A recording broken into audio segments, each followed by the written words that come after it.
Wendy Bell Radio is live. Hey, everybody. Good afternoon. How are you?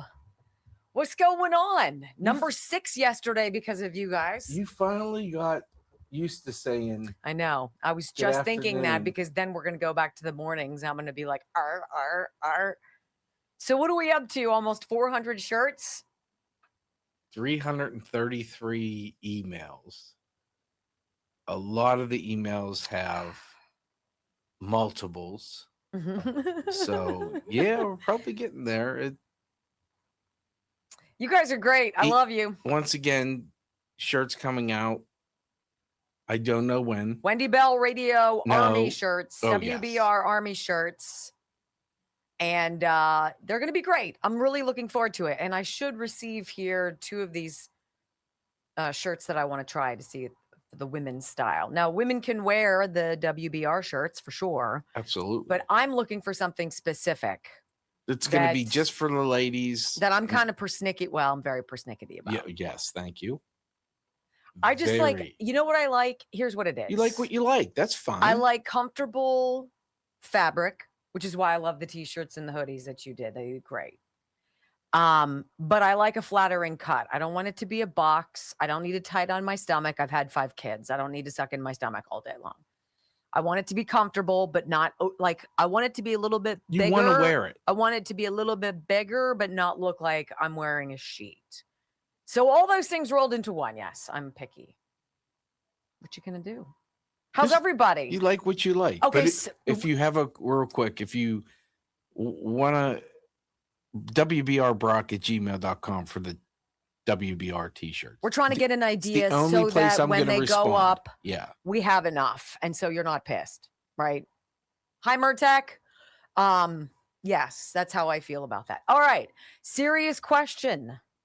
And please comment in the comment section. And I will take your answers under advisement. You don't have to get yourself off screen. I don't know what you're hiding for. What are you doing? I don't know what you're going to say. So cut my hair or let it go.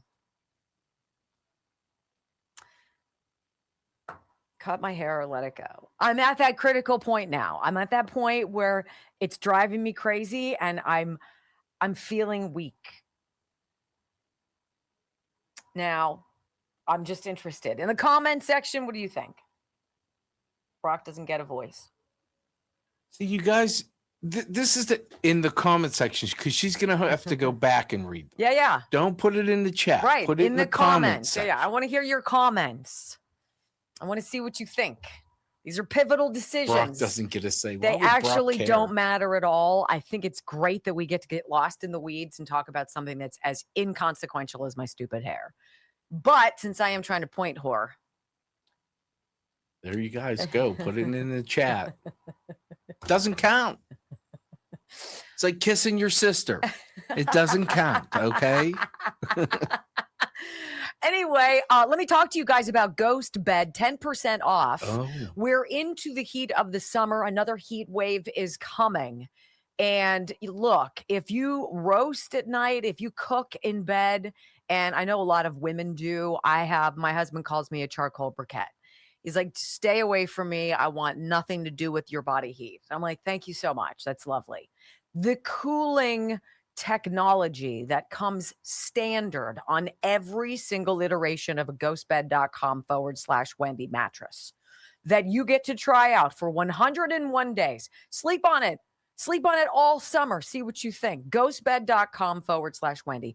Made in America. Made by a family that wanted to provide something for people who have problems with back and neck pain. This is a beautiful brand of mattresses. You're going to love them. I have the hybrid. Fantastic. You sleep like a baby. And the thing I like about the pillow top is it's soft without being like, and like sucking you in. Fantastic. Ghostbed.com/Wendy. Use my name, 10% off. Just going to say you haven't gotten a new mattress in forever. No. I don't know why you're waiting. I mean, aside from the expense of it and all, but beyond that, you're going to be very pleased by the price point. It's been 14 years for me. I'm telling you, most people, it's at least a decade. Least a decade, which goes by like, that's it. Wow, 100,000 followers and Wendy should shave it. No, don't. Read those. Wow. Yes. I'm not talking to you over there in the chat.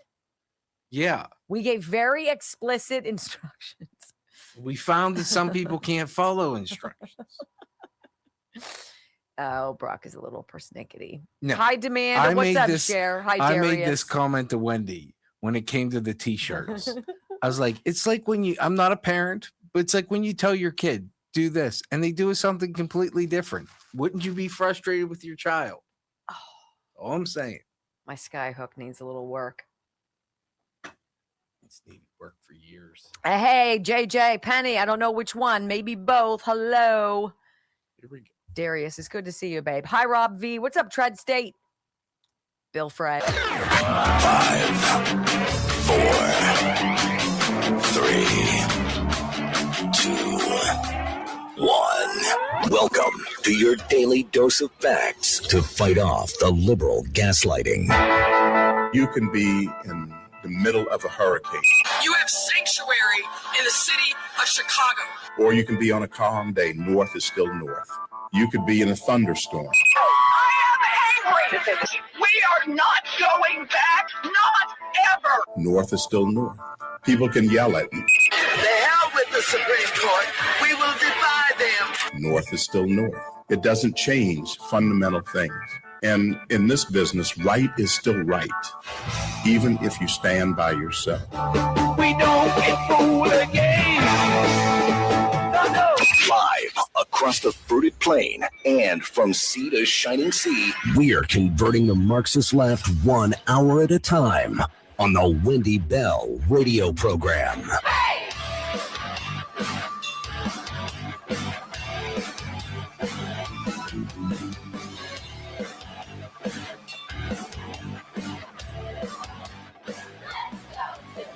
Well, hello, America, and greetings to all of you across the beautiful fruited plain. Welcome home to the Wendy Bell radio program. WendyBellRadio.com is the live video stream. If you're listening to the podcast, if you're listening on the radio, I'm so glad you're here, and I hope you hang out for a while because truly, the more I pay attention to the news that's out there and the people that are trying to convince you to believe one thing or another, the more valuable programs like this are. Because we don't lie. We tell you when we're biased, which is basically every day, because I'm a common sense conservative mom. That is the lens I see the world through, and that is what I talk to you about. And it just makes sense. There is a vortex of news going on right now. It's like we're in the eye. All of the pressure has been sucked out of the news feed right now. Something is coming. And I think it's going to be very interesting, ladies and gentlemen. We're going to talk about that. If you're new, welcome. Again, WendyBellRadio.com. I'm delighted you're here. Thank you for being a part of my family and welcome home. I pledge allegiance to the flag of the United States of America and to the republic for which it stands, one nation under God, indivisible, with liberty and justice for all. Amen. You know, we're going to talk a little bit about this vortex. It's almost like we're standing at the beach and you know how you put your feet in the water and then the surf comes up and then it sucks back towards the sea and your feet sink into the sand and get sucked down a little bit. This is where we are. The water has now sucked past our feet. It's going back out to sea and we're standing there looking around at what's coming. And I think we have a good idea of what it is. We're going to talk about that coming up in the program. I gotta call out something that's very important. I rip on the city of Pittsburgh, where Brock and I live, all the time. It is a beautiful city with fantastic history, and perhaps among the most beautiful topography, the mountains and the hills out to the farmland and the three rivers and a beautiful downtown. And it's been completely co-opted by a bunch of Democrats, communists now. We have a communist as a county executive in my individual county here, Allegheny County. I completely fundamentally oppose everything they do, because it leads to more tent cities, more homeless, more drug-addled zombies on the street. It's more garbage. It's higher taxes. It's less police. It's less safety. It's more crazy. right? And it makes me so angry because I truly believe the salt of the earth people that make this zip code so precious. They're not being represented. It's like we've been hijacked by stupid people who use emotions and progressive slash communism as some kind of like a hook, and they bring people out to vote for it. And I don't understand that. However, there is something really remarkable going on in Pittsburgh right now. And it's this real big bridge, blow up, tear down, rebuild in 25 days. It is an astonishing thing that the city has undertaken at a very specific time to rebuild an important corridor that's been around for 75 years. And that the engineers in Pittsburgh have decided, look, we've gone through 3 major rehabs of this thing. It's called the Commercial Street Bridge. And it's like, you can't rehab it anymore. We can't put lipstick on this pig anymore. It is no longer structurally sound, and certain trucks with certain payloads have to go around it because we're worried about what might happen. Okay. So in 2024, they picked this company that starts the project. And what's so unusual about this bridge redo is when you drive through the specific tunnel, it's called the Squirrel Hill Tunnel, and it's really like the opening to the eastern suburbs of Pittsburgh. And without it, people would go haywire. It's just the main conduit to get to the east. Anyway, there's a bridge right outside the tunnel, and they're building a new bridge right next to it. Literally a mirror image. This thing is 22,000 like tons, whatever it is. It's got millions of pounds of concrete. They have been building this throughout the last year, and they're about to drop the old bridge, blow it up, clean up the debris, and slide this. It's literally called a sliding bridge. It's going to be like beep, beep, beep, beep. And they're going to back it in. They're going to slide it into place and be like, bzzzt, whatever they do, and connect it to the tunnel and to the rest of the road. Ladies and gentlemen, it is ridiculous. And might I say to the people who've managed the traffic and the detours and all of the nonsense, y'all have done a great job. Okay. I know today's like day number 2 of work week traffic. You've done a great job, and you deserve to be called out for that. The traffic signals, all of the drivers are getting routed predominantly through my neighborhood, and the lights have been extended. The people have been cooperative. You've got a lot of people who don't know where they're going, and there's been an aura of patience. We know we need this project. We're appreciative of it. We're all going to work together to get it done. And you know what? Good for the city of Pittsburgh, good for the planners, and good for the engineers and the construction workers who are making this happen. Amazing. See, what I just did is something that the Democrats cannot do. They cannot step beyond whatever their derangement is, whatever this concocted fantasy they have in their minds about Donald Trump and about those of us who voted for him, and believe wholly in a countrywide construction project. That's what this president is doing. That's what we voted for. The Democrats can't get beyond that to say, hey, good job, to say that was necessary, to say, I might not agree with you politically, but the things that you are doing, President Trump, and your administration are beneficial to this country. They cannot do that. That's a problem. That is a very big problem. Because each of these individuals, in their own due time, and Democrats, I'm talking to you, and that's an all-encompassing of progressive, Marxist, socialist, communist, all of it. There to the left, this is for you. Each of you is going to awaken in some way. Each of you is going to experience something that's going to flip a switch inside of you. And then all of a sudden, you're going to realize that you got played for years and that you fell for it. All of the stories, all of the indictments, the impeachments, the allegations, the people alleging that Donald Trump is some monster, that he's a rapist, that he doesn't like people who aren't white, that he is this or he is that. You are going to wake up and understand at some point, and I hope it's not too late for you, that you fell for one of the greatest cons in American history. And you've got some stain on your fingertips.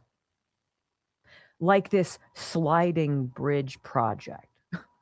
I mean, who thinks about making something that's, what, thousands of tons to move into place? The parameters of it have to be perfect. There's no room for error. There's not some like engineer who's like, oh, snap, I forgot to carry the one. That's a decimal point. I'm so sorry. There's no room for error. President Trump is blowing it up. But beyond that, in the background, he and his engineers have been building the replacement. The replacement isn't just good for white people. It isn't just good for conservative people. It isn't just good for rich people. It is good for we, the people. All of us, the Trump accounts. Invest if you had a baby. Make your child a millionaire by the time they're in their 30s. For God's sake, get your head out of the sand and see what is going on. Embrace lower drug prices. Embrace the changes coming to the healthcare system. Embrace the exposure of an election system that has been co-opted. Embrace the new slide-in bridge, ladies and gentlemen, because the president's got it.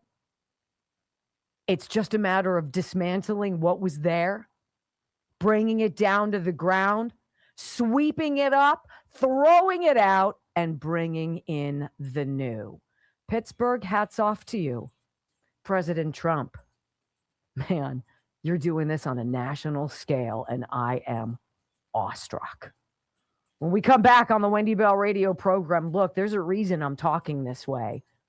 So the Government Accountability Office came out with a report on what happened 2 years ago when President Trump was nearly assassinated. And you're going to absolutely, your face will melt off. Next on the Wendy Bell Radio Network. Secret Service.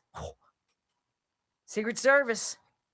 Don't tell me it wasn't planned. Don't tell me it wasn't purposeful. Don't tell me it wasn't all coordinated. Sort of like everything else going on in this world, which is why the media is so horny to tell you the story that they want you to believe. You're going to hear it for yourself coming up too. All right. Let me talk to you about GLP-1 Gold. GLP-1, the hormone that everybody's talking about that helps people manage stopping and eating, right? When you're full, this hormone helps connect your brain and your belly and says, you know what, stop eating. You don't need to eat anymore. Sometimes you need a little GLP-1 love, and this hormone can be introduced into you, and you can benefit from these, let's just say, crushes your appetite and all of your cravings. You don't get bothered by it. This is a product by Juvenon, bloodflow7.com/Wendy. The price point of this product is so phenomenal vis-a-vis all the other weight loss things out there. It's like $1 a day, if it's even $1 a day with our discount. GLP-1 Gold, I hold it up every day, but I want you to see it. This is what it looks like. Bloodflow7.com/Wendy. You're going to get 30% off everything in the store. Fantastic products. A great idea for people who are struggling with weight and need significant weight loss. Bloodflow7.com/Wendy. I just had to say, and you know what? I have to go out to those eastern suburbs today to get my car serviced. And I'm thinking maybe I should have waited for this monologue praising what has been a really smooth nightmare, and they took the time to figure out when's the least traveled amount of like chunk of time in the year. And it's literally the month after the 4th of July, before kids go back to school. And so this is when they planned this whole project. Good for them. Yeah, it's supposed to be done like August 3rd. Good for them. And you know what? That's called great ingenuity and execution. That is a contractor who seems to know what he's doing. And that is the benefit for us. Thank goodness. Our whole city has been dug up. What have they been doing? Is it water lines or gas lines they've been doing? I have no idea. Why we can't do both at the same time, I have no idea. My road's always torn up. Yes. Now there's speed humps in the middle of a hill, bike lanes. It's progressive communist bullcrap. Get your stupid traffic mitigation stuff and your flock cameras and shove it up your butt. The bike lanes going up 18th Street, the street It's like this. Yeah, I did it once on my bike. I got to my door and I sat outside because my legs were shaking so bad. I sat outside for 20 minutes before I could just open the door. Yeah. That might say something about your physical fitness, but how many times have you done it? I've never. Exactly. For a reason, but I'm on blood flow.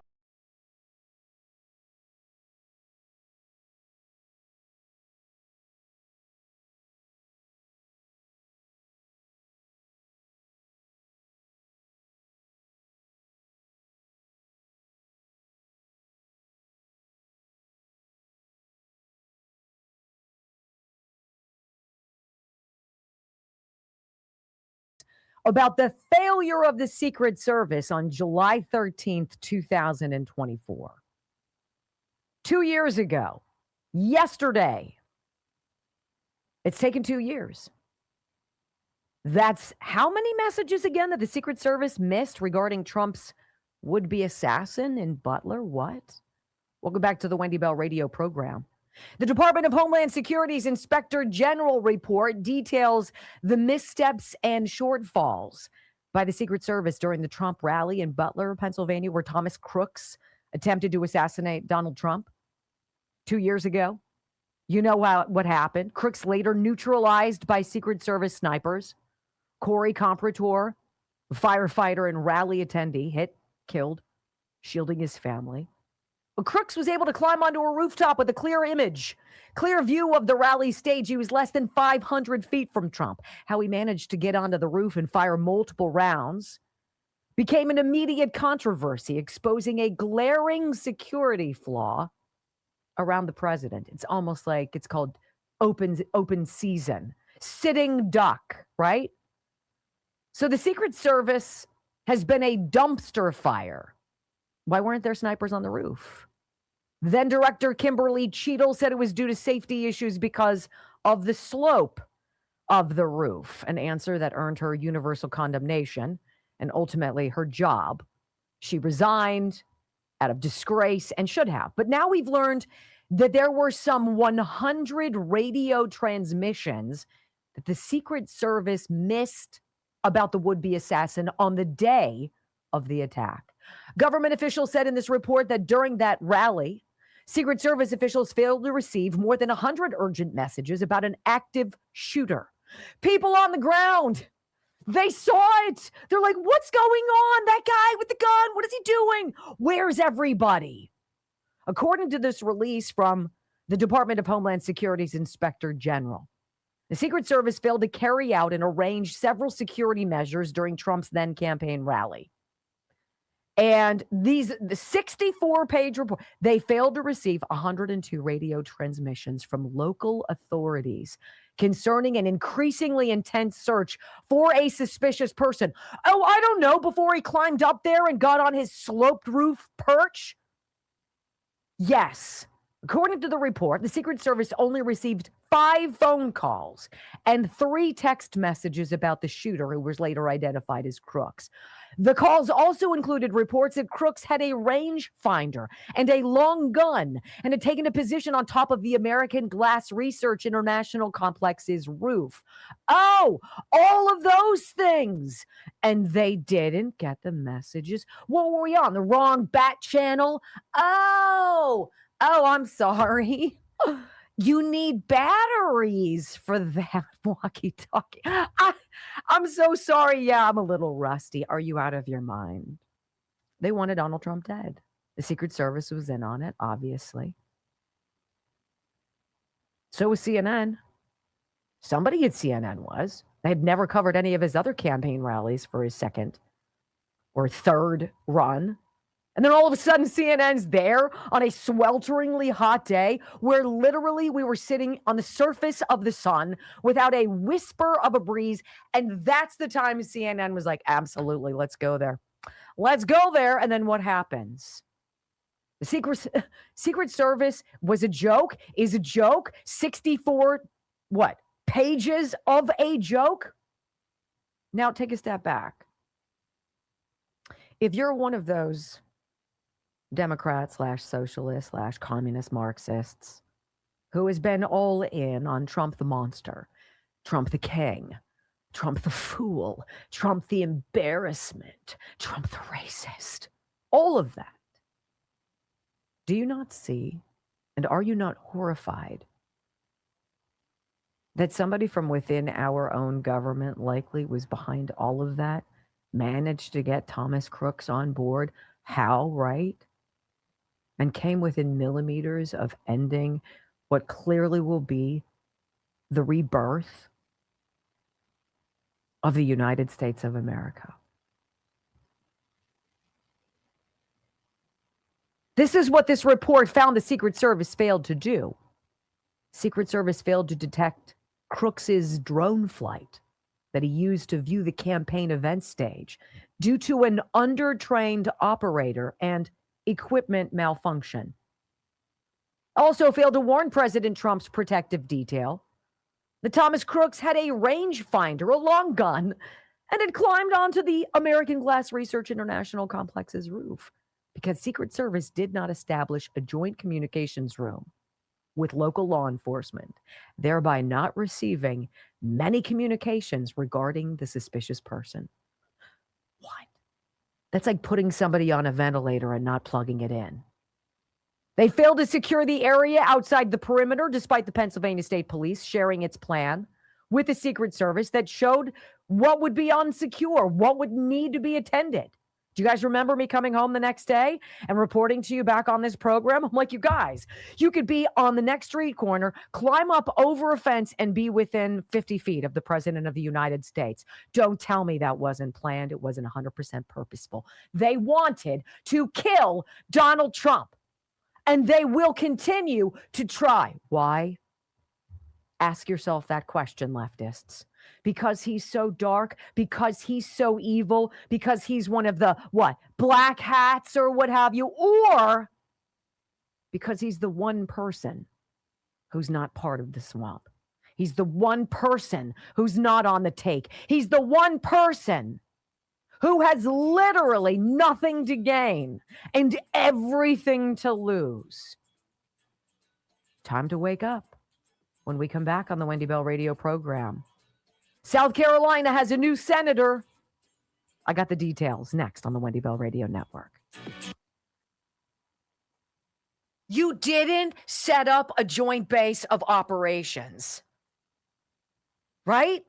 That'd be like the engineer of the new slide-in bridge forgetting to put the whole structure on wheels, right?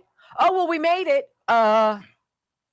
How do we get it in place? Oh. Are you out of your ever-loving mind? Kim Cheadle was more than an idiot. She was a deep stater. Part of the plan. My assessment, tulip blooms. All right. So I like the feeling of my skin whenever I use Tulip Bloom's products. But how about if you get beautiful moisturizing and medicinal soothing of arthritic joints, sore muscles? Because that's what this is. It's called Tulip Soothe. And it comes with its own little scooper guy. And you put it in, put it on your hand. Rub it in. The heat of your hand makes it almost liquefy. And then rub it where you're sore. Back, knees, shoulder. Rub it in and feel, first of all, how beautiful it is on your skin. Then how it smells, which does not smell like Ben Gay. I can tell you that much. And then third, tell me when you realize that you forgot about your pain. That's how I feel about Tulip Soothe. One of many products that I use. This is my skincare line now. This is my moisturizer. That's it. It's what I do. Tulip Blooms. tulipblooms.shop/Wendy. tulipblooms.shop/Wendy. This is a great line of skincare, essential oils, body butters, and the like that men love, that women love, and that are beautiful gifts for that person. You're like, I have no idea what to get Aunt Sue. tulipblooms.shop/Wendy. Fantastic. My name, 10% off. So nice. So nice.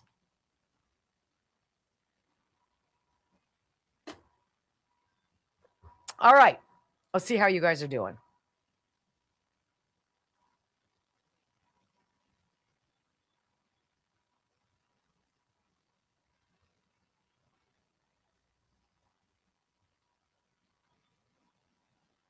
The Senate will swear in Darlene Graham on Tuesday afternoon to finish the remainder of her late brother's term. Well, Brock just sent me something that's going on right now. I think, is it Kagan and Amy Coney Barrett who are Correct. testifying before Congress, are talking about basically death threats. There's part of a push. They want like some obscene number, like $200 million to increase for next year, the security around the 9 justices. This is the world in which we live. That if I disagree with you and I'm on the left, I can kill you. I can stalk you. I can torment you. I can harass you. I can dox you mentally and ruin your life. That's acceptable because I didn't get my way. I'm sorry. That is not compatible with the United States. That's what the Democrats want to do. They want to burn it all down, change everything around, rewrite the Constitution, pack the court, make DC a state, Puerto Rico too. Crazy stuff. Crazy. But I would have also said it was crazy 2 years ago that the Secret Service wouldn't have worked with police in Butler, Pennsylvania about an overall game plan to protect the former president of the United States. They wanted an open shot. And Thomas Crooks practiced. He went to the range. So it's so beyond. It's just so beyond. What's beyond? All right, because I can. I just want to show you this again. The program is called 90 Ignite.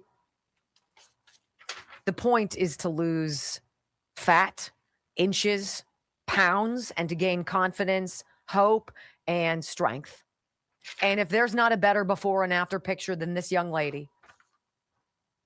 That's just crazy.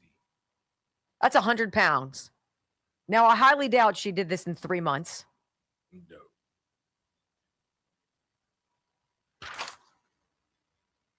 Whatever your body looks like, you can fix it.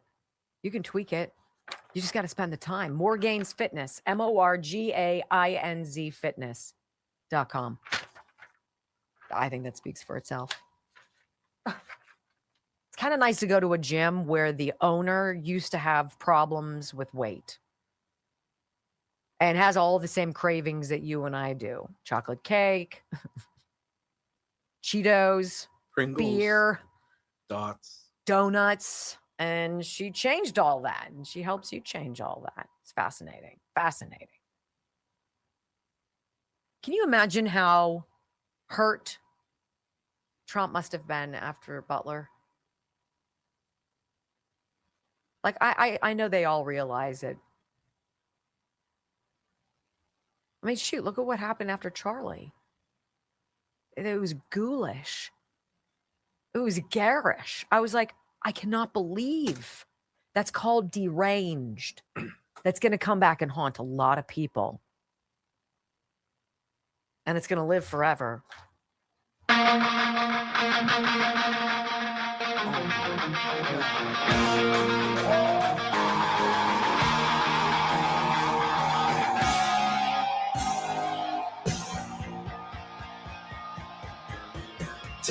Welcome back to the Wendy Bell radio program. You know, it was interesting, and I think in the commercial break, Brock, maybe we'll pull up that one picture that President Trump put out on Truth Social. Don't you guys think it's so fascinating how he started his own social media company to circumvent the fake news and communicate directly with you? Don't you think that's fascinating?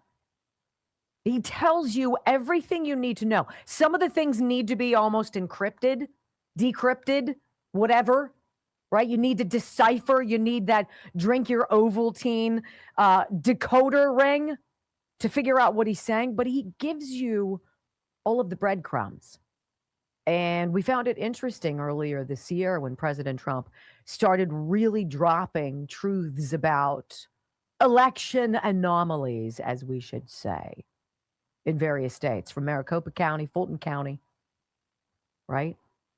And yet your story is it was the safest, most secure election, that it was pristine, and that these are baseless claims, and that it's without evidence, and it's all this. No, and it's coming. It's coming. Everybody with common sense and half of a brain sees what's coming.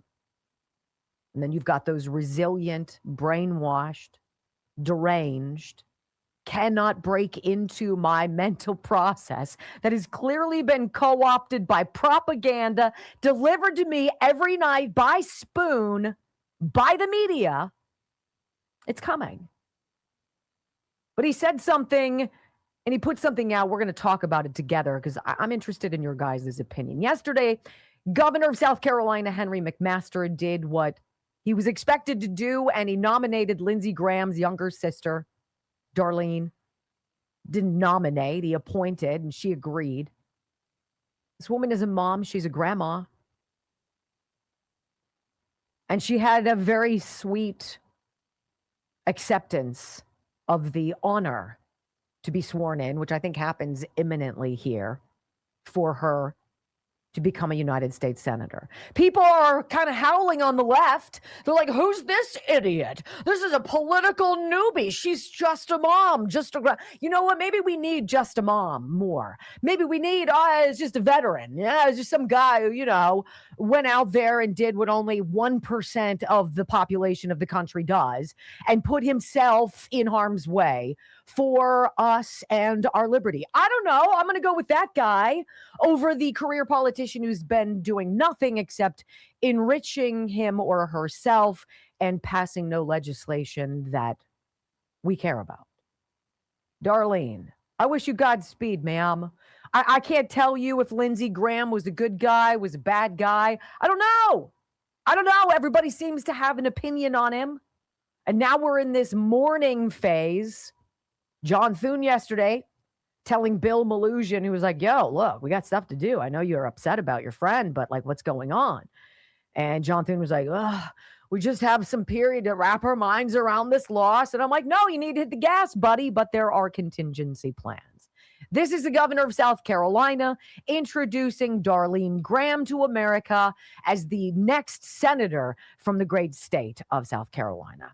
Today, under the law, it's my duty and honor to name someone to serve in the place of this irresistible man, this irreplaceable man, this extraordinary man for the remainder of his term. Lindsey took care of his little sister in years long departed. It's my honor to ask his little sister, Darlene Graham, to finish his work for him now. And by the way, Darlene, I don't know if I told you, but after we spoke on the phone in the wee hours of Sunday morning, and you agreed to serve through tears, earlier, I had wondered what you would say, and I was humbled by your quickness to see the duty that you had to serve.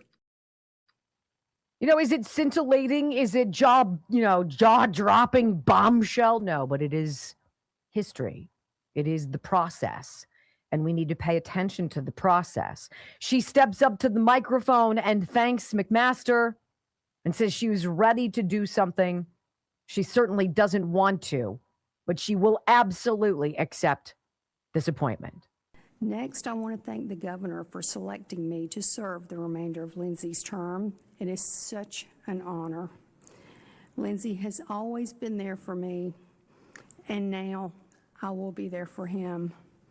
My brother was the most amazing person, outstanding leader, and just a genuinely good man.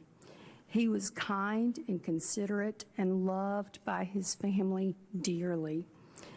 As I think everyone would agree, Lindsey worked harder than anyone. He worked nonstop to make our state, country, and world better. He loved his family and loved serving this state and our country. He dedicated his life to our country. It is such a privilege to get to finish some of his important work, and I promise to work hard over the next several months to support the President and carry forward the efforts of my brother on behalf of the citizens of South Carolina and the United States. I know Lindsey thought the world of his staff and colleagues, and with their support, I feel confident. Wouldn't you love to hear like a Rashida Tlaib speak that way, or an AOC, or any of these people who are so desperate for clicks and for our attention, right? And for their own political survival. Here's a mom, here's a grandma. She's like, absolutely, I will do whatever it takes to continue the legacy of my brother. Thank you for the honor. Okay, there you go. That's the process. Now, I hate that I believe no one and trust nothing, including medical examiners' reports, right? I'm not here to tell you that Lindsey Graham did not die because of an aortic dissection or whatever they're saying. But I do find it interesting, as I'm looking at video from Nick Sorter, that it seems like almost 24 federal agents, FBI agents, and from other agencies have been spotted at Lindsey Graham's home in D.C., and they're there out of an abundance of caution. We're being told that there is no new evidence that has arisen since his death on Saturday night to indicate foul play. Do you believe that they would tell you right away? Anyhow, I don't. And all of it is very peculiar. It's such a weird situation, as you literally get nothing about the guy who's allegedly still alive, Mitch McConnell, but you get like finality medical examiner and replaced senator who's dead, Lindsey Graham, like in 24 hours, right? How does this work? Why can't we get that is a problem when you start thinking critically about things and you stop believing people who long ago lost your trust, right? So then there's this.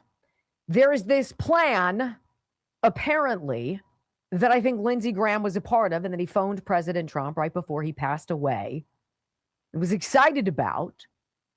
And it was the passing the SAVE Act, yes, but it was this reconciliation bill. It was sanctioning Russia for its maneuverings with Ukraine and refusing to cease fire and come to the negotiating table and let's finish the killing, right? And so this is the overlay. Like, I wonder, what if you changed the Save America Act and you made it the Lindsey Graham Act? That seems kind of interesting to me, right? It says strengthening our future, secure our future, strengthen America.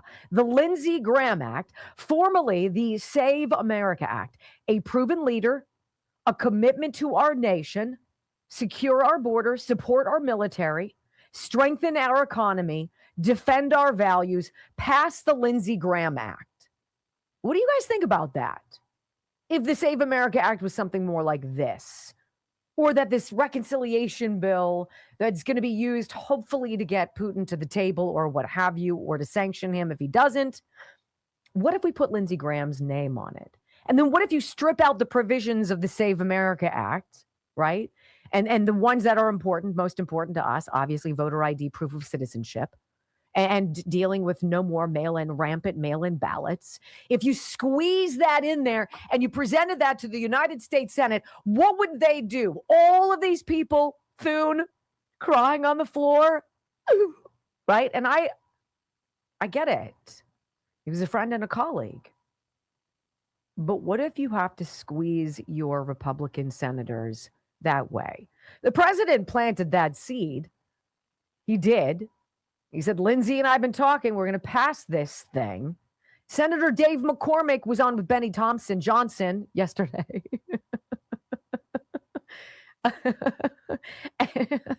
One of the Pennsylvania senators. And he was talking about Lindsey Graham secretly plotting to pass the Save America Act. Listen. We're set for the Save America Act. What did Lindsey Graham mean by that? I'm not surprised. I mean, Lindsey was a strong, I have been on the floor many times. This is of my many frustrations of being in the Senate. This is probably the most significant frustration. And Benny, just to put in perspective for me, like literally, I lost my first election in 2022 by 900 votes. And I won my second one by 15,000 out of 7 million. So when somebody says, as the Democrats do, it doesn't, there's not that many illegal immigrants that vote. It doesn't take many to change the course of history. And in my case, in Pennsylvania, just recently, we had this guy, Mahadi Sacco, who was arrested for 25 years. He's been voting in presidential elections as a registered Democrat, as an illegal immigrant. So this is something that I feel passionate about. Pennsylvania goes, the country goes. We've got to get it right. And then he says, we can do what Lindsey was planning to do and add the provisions of the SAVE Act to a reconciliation bill and force Democrats to basically stand up and explain to the country why they would vote it down. I think there's a number of different ways. I'm for standing on the Senate floor and making them basically eat their opposition to it. I want them to explain to the Democrats. I like the idea of a reconciliation bill that has parts of the Save America Act, all the parts we can fit into it in there. That's what Lindsey, I think, was talking about. That's what the Speaker, Mike Johnson's talking about. And so it feels like in a stroke of genius that I didn't see coming, certainly not on my bingo card.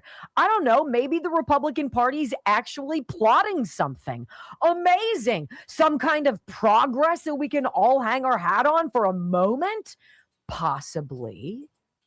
But this is interesting. When we come back on the Wendy Bell radio program, I want you to pay close attention to the propaganda that is being put out every single day. And I've selected one particular clip for you that's going to show you how so many of your liberal friends and neighbors have fallen for fake news. Next on the Wendy Bell Radio Network. It's all very interesting and disgusting wrapped into one. You know, I had me a little Dan Ireland on the brain last night. That sounds creepy, but let's just say I would be quite a cougar at that point. But I love a man who's handy. And who doesn't, right? And Dan Ireland is great with electrical stuff. I'm telling you, if you're in Pittsburgh and you need help, check out Ireland Contracting, 1-800-NEW-ROOF, IrelandContracting.com. When you go online, it's super easy because it says, hey, fill in some information. We'll get back in touch with you. Tell us what you're looking for specifically, and we'll put you in touch with the right person. And you just put down, hey, heard Wendy talking about Dan. I need an electrician. And then he'll get back in touch with you. But I've got some landscape stuff I've got to do lighting-wise. And he's great. It's super easy. Gets in touch with me, texts me, hey, how about Thursday at 5? You free? And I'm like, yeah, I'll see you then. And it's easy. It should be easy. And it is with Ireland Contracting, 1-800-NEW-ROOF. IrelandContracting.com. And you snipers your grill. I did. The outside of it. See, I would think you would use Knockout because Knockout is a degreaser, which is weird. How do you get like two things? Well, here's one thing. It kills any odor in your house, which is fabulous. Oh, yeah. And its side effect is a really great like industrial degreaser. Like, okay. I'm kind of out of Knockout. You are? Mm-hmm. Oh, I have some. Do you want me to bring you some? No, I'll put an order in. Okay. Whose tab does that go on? So going back. Goes on mine or yours? I don't have one. Oh, I get it. I'm not trustworthy enough to have one. to have your own account with Yeah. him Yeah. or to add on to mine? It's just easier. We don't want to. It's just easier. So disinfectwithsniper.com. You guys, everything on that website's phenomenal. But if you're looking for complete changing of your cleaning supplies, it takes 2 bottles underneath your sink. Knockout and Sniper. I'll be using the That's it. seasonings today too. That's it. Oh, the Hunt Chef seasonings. You got to love eat what you kill. What a great motto. What do we want to do? Eat what you kill. Well, Yep. yeah. It's Well, exactly the butcher right. killed what I'm making, so You're making some steak tonight. yeah. We'll see if Casandrinos is going to come back. Interested to hear what they think about you guys. I love it. I'm almost done with all of my olive oil, so I have to order more. I'll be annoyed if they don't come back because I'll be like, oh, because I'm hooked on you now. Now you're going to drop me? I don't think so. So I'm trying the raspberry Balsamic. Mm-hmm. Vinegar. Mm-hmm. And I thought it was a vinaigrette. But Kate says she's going to doctor it up. She's going to make zhuzh it up. Yeah. She'll give you something But we're fabulous. putting steak on a salad for dinner. That's great. Yeah. Look at you go. And she's like, I want it to be Pittsburgh. I'm like, yours. She can be wanted Pittsburgh. fries? Yes. She wanted to put fries on it. It's No, like she yours did can be not. Pittsburgh. Mine doesn't. I've have never to. liked that. Putting fries on a salad. I think it just masks. Like in Pittsburgh, they put fries and like a ton of cheese. I don't like cheese. Like Shredded cheese I in can a take salad. a I'm like, little, but you don't need to. I don't need I don't need sandwich cheese. Right. bizarre. I don't disagree with you. All right, so we dug up a little audio clip, and I think it perfectly illustrates the use of vocabulary to convince you of stuff.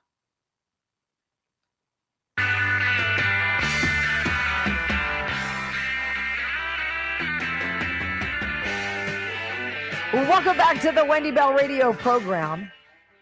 You know, it isn't the timeliest story in the world, but it is an audio clip from a while ago of Stephen Miller, National Treasure, Deputy Chief of Staff for Policy, the guy who can speak off the cuff about anything and literally emasculate anybody who's trying to talk to him. Like it's not even funny. He fillets people and leaves them hogtied on the side of the road.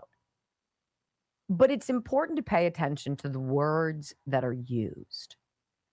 You know how they said without evidence after Spencer Pratt, that all of the news was saying the same stuff without evidence. That's all staged. That's all coordinated. That's all purposeful. And that is the narrative building of people who are trying to pull a fast one on you and don't want to get caught. Donald Trump is the bull in the china shop, right? Everybody holds their breath as he twists and turns around, worried about what he's going to hit, what's going to crash to the ground, what kind of collateral damage will be left. Is the whole place just going to get ruined? And he has them dancing right now because he knows. He knows where the bodies are buried. He's got the map. He's got the shovel. And he's ready to go to town. So there was a story last year. And it was about an illegal alien from whatever country. Some violent guy, Ramon Morales Reyes, who had threatened to kill President Trump. And he had put it out on social media that he was going to do the world a favor and he was going to go do it. He was going to put a bullet, think about that, in Trump's brain, and then he would self-deport. That was the deal. And it's like chicken scratch written out. This guy was previously ordered to be deported and he slipped through the cracks. How many times for how many years, right? So in this particular exchange, there's a CNN news babe who's asking Stephen Miller about the DHS and how they handled this illegal alien. And she's trying to allege that he was set up. He's not a bad guy. And Stephen Miller calls her out for her use of words. He's not an illegal alien to her. He's an undocumented migrant. They're not pedophiles. They're minor attracted persons, right? And Miller calls out what I think is so important. Listen. Homeland Security Secretary Kristi Noem posted a stunning allegation saying that an undocumented migrant sent a letter threatening to kill the president, promising to self-deport after the assassination. CNN reporting shows that investigators believe the migrant was set up. It was a victim of a setup. What is the administration going to do now? And this is an undocumented immigrant. I do want to note that, but this was someone who came forward, was a victim of a crime, and now law enforcement believes he was set up. Go ahead. Well, I want to clarify what you mean, so we're talking about the same thing. Are you saying this immigrant was here illegally? Yes, but I am, and that's why I said that. I clarified that. But you said undocumented, and I wasn't clear what that means. I'm assuming they have a fake ID. I'm assuming they have a fake social security number. That's neither here nor there. That's getting away from the question, Stephen. I want this to be, and call me naive, a good faith discussion about what's happening right now. But when we use language that's designed to obscure the truth, that's not good faith. All right, an illegal alien is an illegal alien. They're not an undocumented migrant. Okay, that's fine. That's another discussion for another day. I don't know the details of the assassination threat. All I can say, based on what you're telling me, is there's an illegal alien in our country who's making menacing threats. Regardless of the facts or circumstances, we don't want him here. We're going to get to the bottom of it, and I would gladly come back on when I have more information to share with you. They were set up, just to be clear. But quickly, So where is the White House on habeas corpus? The illegal alien was treated unfairly. Yes, I'm sure the illegal alien was treated very unfairly. Okay. Now, when was the last time you turned on the news and somebody was arguing on the behalf of an illegal alien who broke your rules to get here, who no doubt has been getting benefits that you pay for God knows how many years, has been here, makes a threat to assassinate the president? When was the last time you heard a news anchor or reporter defend that individual and then take their story and run with it? This is every single night on CNN, every single night on MSNBC, every single time you open the New York Times, every single time you crack open the Washington Post. This is how it's done. We're going to take something and we're going to water it down. We're going to change the words of it so it seems more palatable or less offensive to you. It's all strategy. Read Saul Alinsky's Rules for Radicals. It's all in there. This is what communists do. That news babe is guilty of propaganda. She's guilty of spreading a narrative without evidence. That's what happens every single night. That's why you have friends and neighbors who are triggered, who are deranged, who can't get beyond that one thing to see anything else that's going on in this country that this administration is doing well. That is the problem. Remember when they changed the meaning of the word vaccine? Remember when they told you it was just going to be transitory inflation? It's all manipulation. Sadly, people we all know and love have fallen for it. When we come back, hour number 2 of the Wendy Bell radio program, President Trump is addressing the nation Thursday night at 9. Oh boy, what's it going to be next? Well, MS Now seems to know what it is. How's that possible, one must ask? It's almost like we got some leaks in the administration. I hope that they set traps for these leakers. I hope they do. My. The timeline on this is going to blow you away. That might be in the 2 o'clock hour. I don't know. I have to go back. Let's see. Yes, we'll talk more about the timing of it at 2, which is very interesting. How can you have the president make an announcement 10 hours after his announcement was broken by MSNBC? In Reuters. That kind of baffles me a little bit. It baffles you? Baffles me. It's weird. Very weird. So I got one of these, what are they called? One of the seltzer flavored, carbonated, like lemon. I forget which brand it is. And I put it in here on ice. And I asked Brock to add my Dr. Gundry's to it. Oh my goodness. Let me just say, if you're drinking Dr. Gundry's elixir for monster weight loss, which he lost 70 pounds drinking. I mean, it takes time, but it works. If you're drinking it, throw that on one of those delicious carbonated fruit juices, lemon, lime, grapefruit, tangerine, whatever. That is a delicious little pick-me-up. It's almost like a snack in the middle of the day. And when you have it and you drink it, you're not hungry. It's so helpful. That's how people are losing weight. Mm-hmm. Dr. Gundry, he talks to you about it. He gives you a video that tells you everything that you think you're doing right, that you're probably not doing right, and tells you why this drink, putting a scoop into your beverage, shaking it up with some ice. So good and so helpful for your weight. I'm telling you, this isn't just for the casual 10-pound weight loss. If you have 10 more, 10, 30, 40, 80 or more, MCT Wellness is what it's called, the healthy fat. thehealthyfat.com/Wendy. I'm getting down. Uh-oh. I'm going to have to put in my order. Healthy Fat. thehealthyfat.com/Wendy. So good. So good. What tab's that go on? Mine. What do you mean? What tab does that go on? Your order for Dr. Gundry's. You asked me what tab it is for. That's not a tab. That's on the business account. Oh. I get it through there. Well, so is the Sniper Knockout. That's what I said. You can, if you need it, go ahead. That's all I was saying. Oh, I might need a few things. It's never ending, people. It's never Maybe ending. a new leaf blower to clean my grass. I could use a new leaf blower. He just became a dealer. Did he? Which brand? Is it Steel? Mm-mm. No. Echo? Oh, Echo, yeah. Maybe. Yeah. Hi, everybody. Maybe I'll have to inquire about two. Let's see what our comments are so far. 304 comments. You guys, you're going to break the internet. You're going to break Rumble is what you're going to do. Okay, and here's why I'm going to tell you this. You ready? All right. So yesterday, we were number 6 on the leaderboard. We only had 52,000 views. Okay? Not a big deal. However, the top 5 shows, the number of comments, Dan Bongino got 694.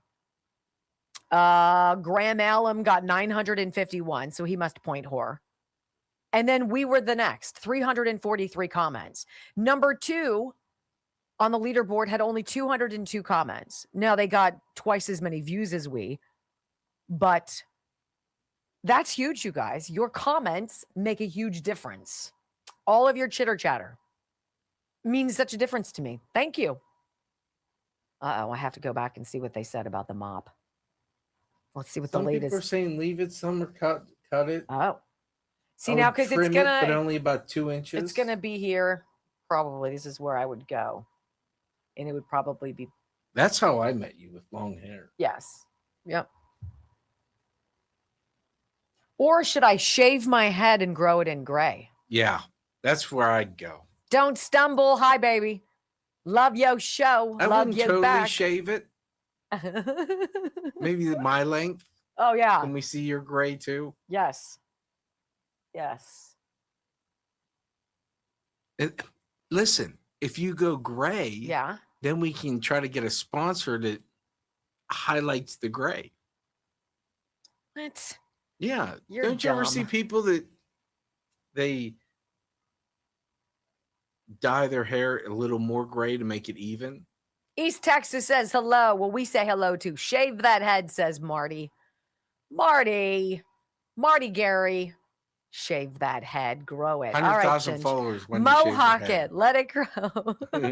Well, I've come this far. I probably have another 4 months. 4 months. So you have to shave your head? No. So how many of you reached out to Fetterman? I haven't heard anything, but I have to get in touch with John. What's his face? Fredericks. And I'm just be like, so he never got back in touch with you? Or he was like, no. He should say yes. It'll be the best conversation he has in a while. Right? Because I'm fabulous. Duh. All right, let's see how many people we have. Are we breaking the internet? 4,500. Wow. That's great. I wonder if we're going to get more when we go back earlier in the day, because I know we lost about half of our audience when we moved, but I had to see my kids, so. You didn't have to. You chose to. I sure did. I sure did. 1.66 rumbles. It's like you guys are hot. Like, what's going on with you? Shave that head. Oh, you did it? LDITR1? I've shaved my head before. You've shaved it? Mm-hmm. I haven't. Someone I knew had cancer and was losing their hair. So I looked like a complete moron. So they weren't even talking about their hair. They're talking about my bald head. Well, see, my problem is my ears stick out. 5, 4, 3,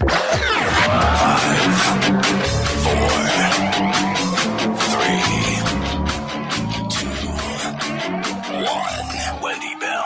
Inspiring solutions to save America, one show at a time. Are you ready to get on board?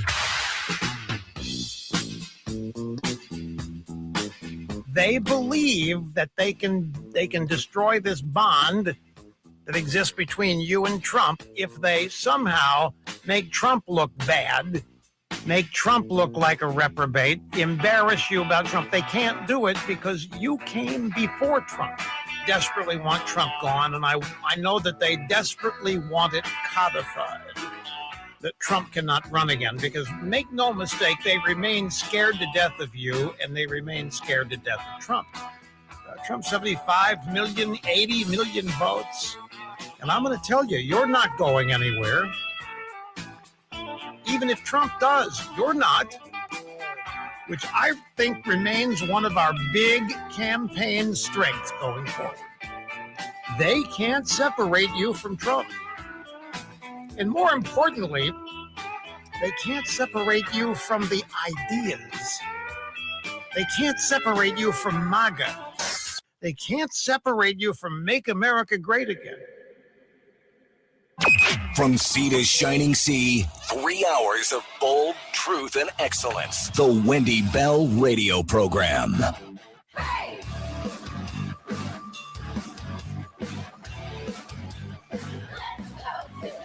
Welcome back. Hour number 2 of the Wendy Bell Radio Program is live. And so we heard yesterday afternoon, I think right after we got off this show, that the president was calling an address to the nation. And I want to read you a post. I don't know the veracity. I can't vouch for the veracity of this post. It is on X by the handle Awakened Outlaw. And I just want to, it's interesting when you start chewing on the possibilities of what this president might want to address to the nation. I hope it's not Iran, really, because I really think until gas prices go down, like I'm so done hearing about Iran. I know it's important. And I understand the gravity of neutralizing a nuclear threat and crazy lunatic wackos whose currency is blood, right? I get it. I'm done with that. I'm hungry to hear about all of the things that Pam Bondi and the DOJ were ostensibly working on. The things that John Sullivan, isn't that the CIA director? Am I creating that out of my mind? Is that the right name? John Radcliffe. Radcliffe. John Sullivan's the reporter. I said Sullivan, but no, You're right. John Radcliffe. Thank you for correcting me, Brock. As the CIA director, I want to know what's going on with Kash Patel. What have you guys been working on? Because you've gotten a lot of irons in the fire and none of them has really come to fruition. Is this going to be the beginning of the reckoning? I hope so. This Awakened Outlaw says this. Are you paying attention? Note the timing. Trump will address the nation Thursday, July 16th, and will reportedly speak about foreign influence helping to steal the 2020 election in Georgia. Then the next day, Friday, July 17th, The fruits of the Fulton County, Georgia investigation that he is referring to as proof, well, those details, it's going to be made public. What did they find out? Now, the new national security state spending bill set for cloture, a vote tomorrow, which is expected to meet the 60-vote threshold with 7 to 8 Democratic crossovers. This vote is going on today. We'll keep an eye on it. This is important because the Save America Act will now be included therein. From there, based on history, it's expected to take 1 to 2 weeks to reach a final vote on the bill. Since the Senate is in session for another month before its fall recess, gosh, can you imagine if you had that much time off? There's an additional 2-week cushion available to ensure it gets through. It says, remember, once we are past cloture, only a simple majority is required to pass a bill, which we have, and just in time to be fully implemented before the November election. Now, do I know that that's exactly what's going to happen, that that's what the tea leaves are reading? I don't, because it seems like every time I put my eggs in a basket of hope, I get, bent over. So I'm just going to say, interesting that the president is saying, hey, 9 o'clock Eastern time, Thursday, spend some time with me. Look, all of the networks have to cover it. They all do. You don't break away from this. We'll see what it is. Now, last night, Greg Kelly over at Newsmax had President Trump on. And he says basically what you and I are asking. What exactly are you going to be telling us on Thursday, Mr. President? Give us a little sneak peek. Oh, boy. You have a primetime address scheduled for Thursday. Some competing ideas, what it's about. Can you give us a preview at all? What will happen Thursday night? Well, I'm going to talk about various things, but I'd rather not say, because if I say, maybe it's going to take some of the guilt off. I think what's going to, this is GILT, when I look at this, when I look at what's happened in this country, so much with the elections, when I look at how rigged our elections are, look at Spencer Pratt. Spencer Pratt was an easy number 2 and maybe number 1, but certainly number 2. And all of a sudden they had the mail-in ballots pour in, and Spencer Pratt was gone. That was in Los Angeles. Spencer Pratt was gone. And that was easy. And who beat him? And no name, who was all of a sudden, so great that she got practically 100% of the votes from the mail-in ballots. The whole thing, our elections are crooked, and we've got to straighten them out. We got to have voter ID, we got to have proof of citizenship, and we have to do something about the mail-in ballots, which are just corrupt, crooked, and should not be allowed. Okay, that is a pretty bold, that's a bold statement. We're going to be talking on Thursday. I don't want to take the guilt off of it, GILT, the gold veneer off of what I'm going to say, because I want people to tune in. But we got to clean up what's going on with our elections. It has to happen. If we don't do this, we don't have a country. This is top of mind for him, which is very exciting. Then he bounces over to Fox, the president does, and he drops this line about the only reason why someone would not want voter ID. Very dishonest, and you can't have a country unless you have really honest elections. And when people don't want to have voter ID, when people don't want to have proof of citizenship, it's only for one reason, because they want to cheat, and they're very good at it. They want to cheat. We need to talk about the Save America Act. Thursday, 9 o'clock, president says be there. What does the legacy media that runs cover and propagandizes its own narrative to their followers? What did Reuters tell their audience? Well, Reuters primed its audience for more baseless claims about 2020 election interference. These people who are so adamant that if you even have an inkling of weirdness over what happened in 2020, if you saw something and tried to say something, if your ballot got snagged, if you needed to do a provisional, if you were told you already voted, if you saw jazz that was going on that ought not have been, if you saw people going and you tried to say something, it was like, knives out for you. Reuters is going to tell you know what? This is all just going to be more baseless claims. I want you to hear how they're saying this, okay? Here we go. Oh, they're telling me I have to subscribe. You know what? I don't want to subscribe. Reuters comes out with a story that's basically like, well, before you even tune in on Thursday, even though we don't know what's going on ostensibly, President Trump is going to lay the groundwork that he won in 2020. This is so beyond. President Trump isn't worried about 2020. He's not worried about litigating 2020. He needs to fix it so it doesn't happen again like it did in 22, 24. It cannot happen again. And it is entirely possible, and I'm somewhat tingly over it. The president may, in fact, even say something as strong as the senators, Ossoff and Warnock in Georgia, who had to go to those special runoff elections, didn't actually win. What? Yeah, we're going to talk about that coming up a little bit more. CNBC sounds very worried that the president has this address. Trump to claim declassified intel reveals 2020 election interference. And they quote an article by MS Now. And that creates an odd circumstance for us. Because MS Now MSNBC put out a very interesting article at 5 a.m. yesterday about this big thing President Trump is going to be talking about on Thursday, that it's going to happen at 9 p.m. And these are the things that he's going to talk about. He's going to be trying to sow seeds of distrust in you. He's going to go after with baseless claims. Blah, blah, blah, blah, blah. Why don't we just hear what he has to say? But see, MS Now put out that story 10 hours before the president even announced that he was going to be making a primetime address. Now, how does that work out, do you suppose? And here's my question.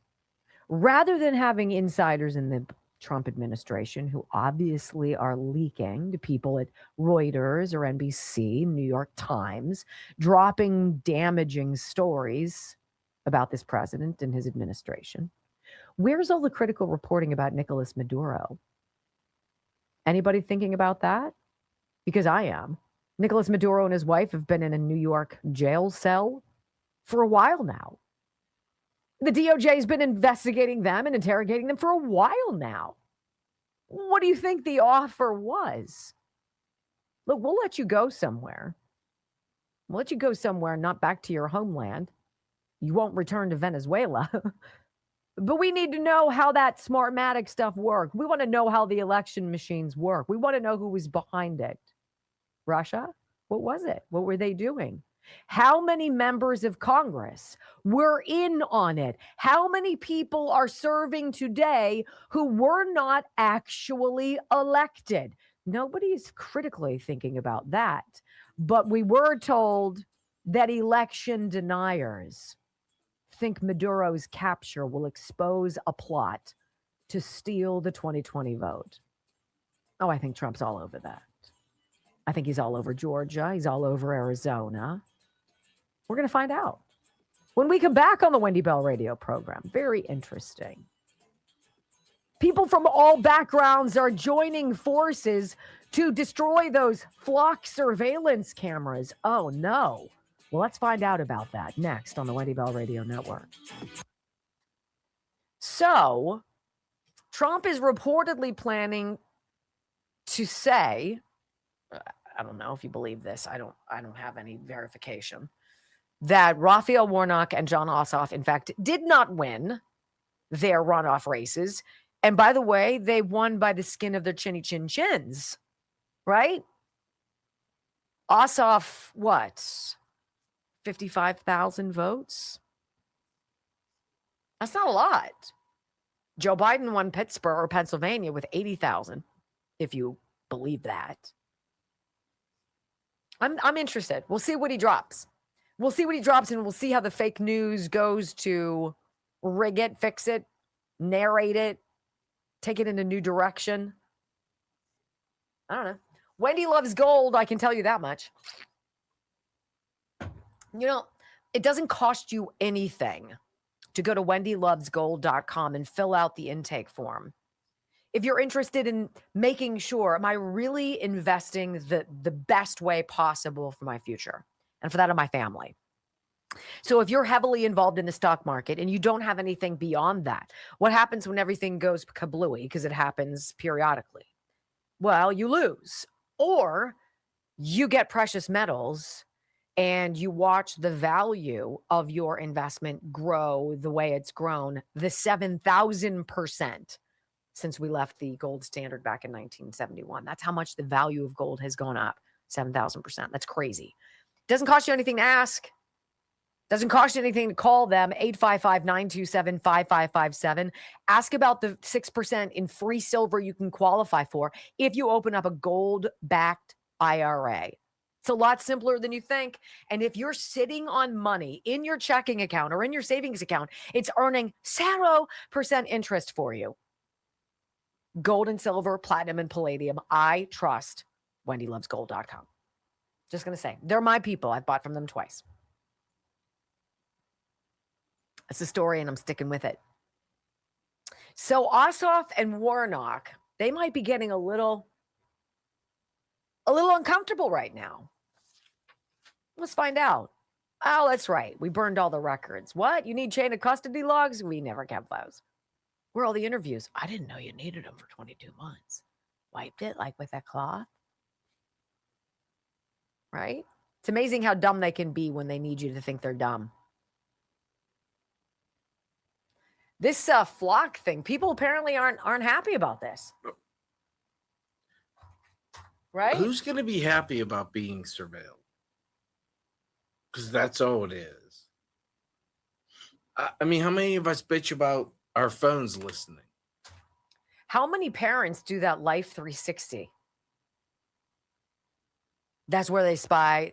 It is spying. It's allows you to see everything that your kid is doing. You can see how fast they're driving. You can see when the car is out. You can see where they're located. I'm okay when they're driving and they're first starting to learn how to drive, and because I don't know, like I'm paying the bills. I have a little bit of right to see what my kids are up to. But that's your kid. That's your roof. That's your house.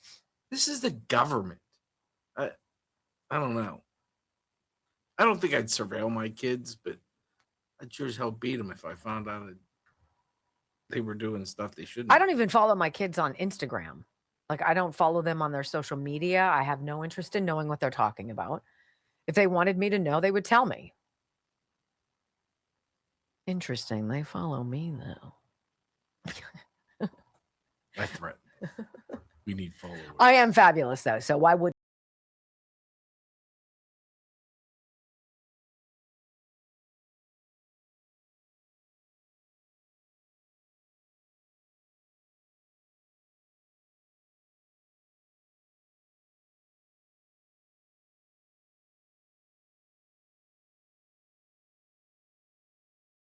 to tell you I agree with the ACLU. Welcome back to the Wendy Bell radio program. Because we agree.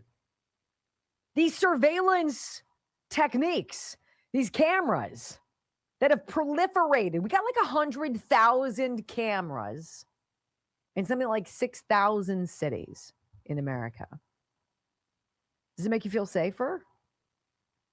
Does it make you feel like things are good? Like you're in good hands? No.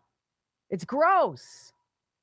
It's like eavesdropping. It's like spying on your kids with that Life 360, following them around wherever they go. You know what?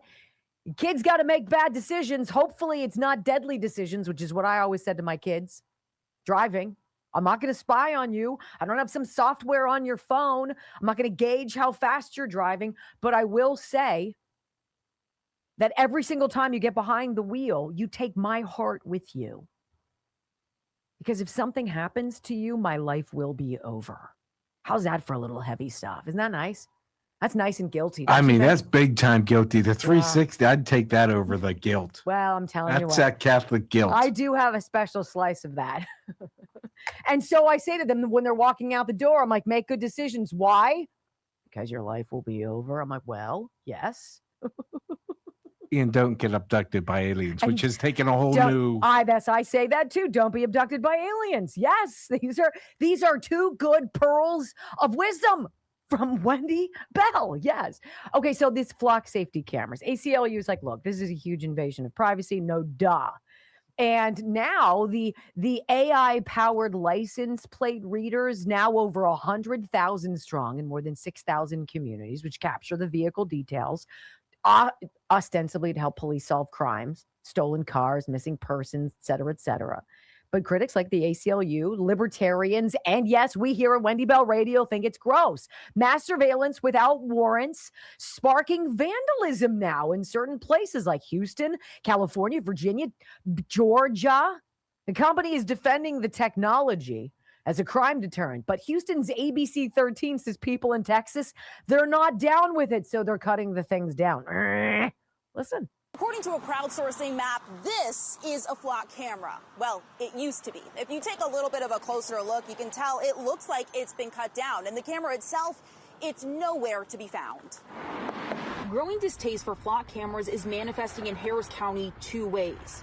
Through public means. Having flock in Harris County makes us less safe. It puts all our county's residents' lives at risk of mass surveillance. And vandalism. That there was no rhyme or reason to where these cameras were placed. The county essentially allowed flock to take over our streets by placing ALRPRs anywhere they pleased. Eyewitness News has found at least half a dozen flock cameras cut down across Harris County. Houston police saying so far no one has been arrested, but they are investigating. The destruction comes as county commissioners voted unanimously Thursday to amend their contract with Flock, not to restrict Flock, but to ensure the device is available for use countywide. The cameras collect information and can be accessed by agencies who have contracts with the company, like law enforcement. Experts tell ABC 13 public distaste for the cameras is growing nationwide, along with concerns for mass surveillance, privacy, and data sharing. For many in society, they're looking at what the negative unintended consequences may be if this information gets leaked or someone uses it and finds itself in the wrong hands. Flock saying on their website they do not sell data to third parties and that all searches are recorded. According to Flock's website, their product is different from traditional security cameras. While security cameras capture an area, Flock says their system uses machine learning to take clear photos of license plates and store it with a physical description of the cars. And so this is kind of curious. So as more of these cameras are being vandalized, chopped down, sawzall, whatever the heck they're doing, right? This Flock safety company is sending cease and desist letters to influencers on social media who've done some of the videos that we showed you, where they're like, whatever you do, don't hit it with one of these laser pointers because that'll make the system go haywire. Whatever you do, don't chop one of these things down and then take the camera with you because it's constantly whatever you do, don't take your personal phone with you because it knows who you are and the AI knows you did this, right? And now the company is sending letters threatening legal action, cease and desist letters, by the way, which really they can't do. It's kind of weak, but it kind of feels like Dominion voting systems, bullying the public. You don't want to be like Fox News, do you, and pay a $750 million fine for slandering us? You wouldn't want that, would you? It's kind of the chilling effect of you speaking up and being like, yeah, I'm not so sure I want to be looked at every moment of my life, but thank you. Saga continues, ladies and gentlemen. When we come back, you know what? It's probably not a good day to be Anthony Fauci. But the day that really looks bad is July 29th. And I'll tell you why next on the Wendy Bell Radio Network. I do kind of put heavy pressure on my kids, don't I? Oh, I'd use 360 on you, but all I'd find out is, my God, she's back at the beer distributor again? Oh, please. No, you'd find out that I was like picking up sticks or some other such nonsense in the backyard. And you'd be I'd be like, do you really have that boring of a life? And I'd be like, indeed I do. And I love it that way. No, I'd be like, she's at the beer distributor again. I actually don't go. I never buy the beer. I'm calling fake news. I do not buy the beer. Joe does the beer. I've been with you when you were at the beer distributor. Well, I picked it up once or twice, but it's not we have jobs, ladies and gentlemen. I cook dinner, and Joe goes to the beer distributor. Because in the land before time, you can't buy it just, down the street, usually. Got to go somewhere special, because that makes sense. Anywho, let's talk. Who do we want to talk about? Healthy Cell. I forgot to take it today. But I will tell you, I'm nervous without my Calm Mood. I will say, once you take Calm Mood, if you're one of those people who is prone to anxiety and it's bothered you enough that you have felt the need to talk to a professional about it, and a doctor has given you some kind of medicine, the side effects on some of those things are gnarly. They can screw up your digestive system, the way you poop, and other things, and just make you feel like a turd. Now, you can be a calm turd, but it's not how you want to feel. I will say Healthy Cell's Calm Mood is one of the greatest products I've had. It is a microgel, and it's just like the ones I've shown you before. I don't know why. I just don't leave one out. So dumb.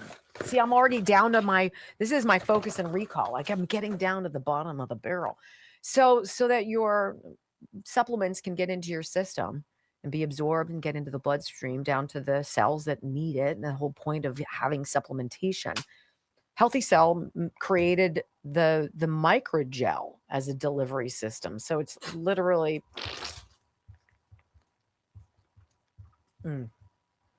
this peach pineapple is good. This is a good flavor. And their flavors are delicious. It's not like taking like the REM sleep. It's not like you're taking a shot of NyQuil and you're like, it's delicious. 165% more absorbed into your body than just taking supplements. I love them. I love Healthy Cell. Just kidding. There's a formula for everybody too. healthycell.com/Wendy. 20% off your first order. Load it up, baby. REM sleep, focus and recall, and Calm Mood. Just going to say that's mine. Trifecta. That's the winner chicken dinner for me. Did you hear this Thomas Massey clip, Brock? I did. What was your take on it? Because I thought it was odd. I don't know if he's being sarcastic. That's exactly right. I don't know if he's being coy or if he's being sarcastic, if he's being cryptic, or he's just being a klutz. I don't know. I'm going to go to the bathroom. Yeah, you got 3 minutes.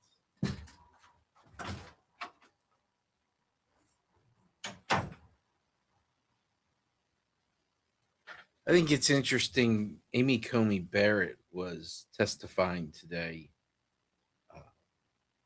and she talked about the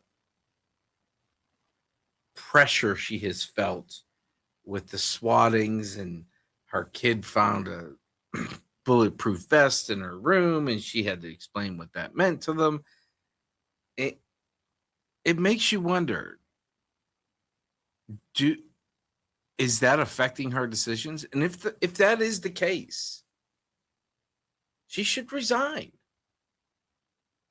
If this is affecting your judgment and what you do between what decisions you make, then you need to resign, because you're just telling them, let's keep doing that to get our way.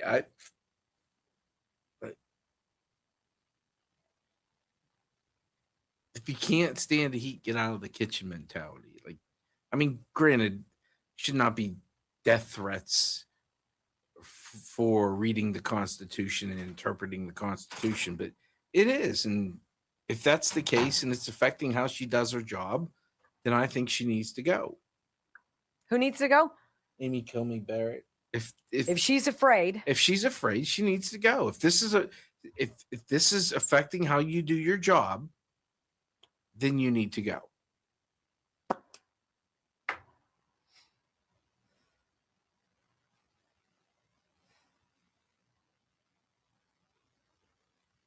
Oh, Cousin Allison's gracing us with her presence. Hey, cuz. How are you, babe? Aw. She doesn't write to me anymore. I don't get text messages or nothing. It's like poof, ghosted. That's what the kids call ghosted. I've been ghosted. Or maybe she just doesn't care about you. Well, isn't that the same? No, you can be ghosted. And someone care about you? Yeah. Is that what happens? So when people who care about you just stop talking to you, like they still care. They You're just such a fathead. Shut up. just with great logic you make. Wow. You almost like spoke like Yoda there for a minute. Let's see how we're doing. Let's not. Let's see how we're doing. 1.87. Meh. We need 130 to get to 2 rumbles. That would be super duper. I would love that. Let's see. We have And it is all about Wendy. 390 comments.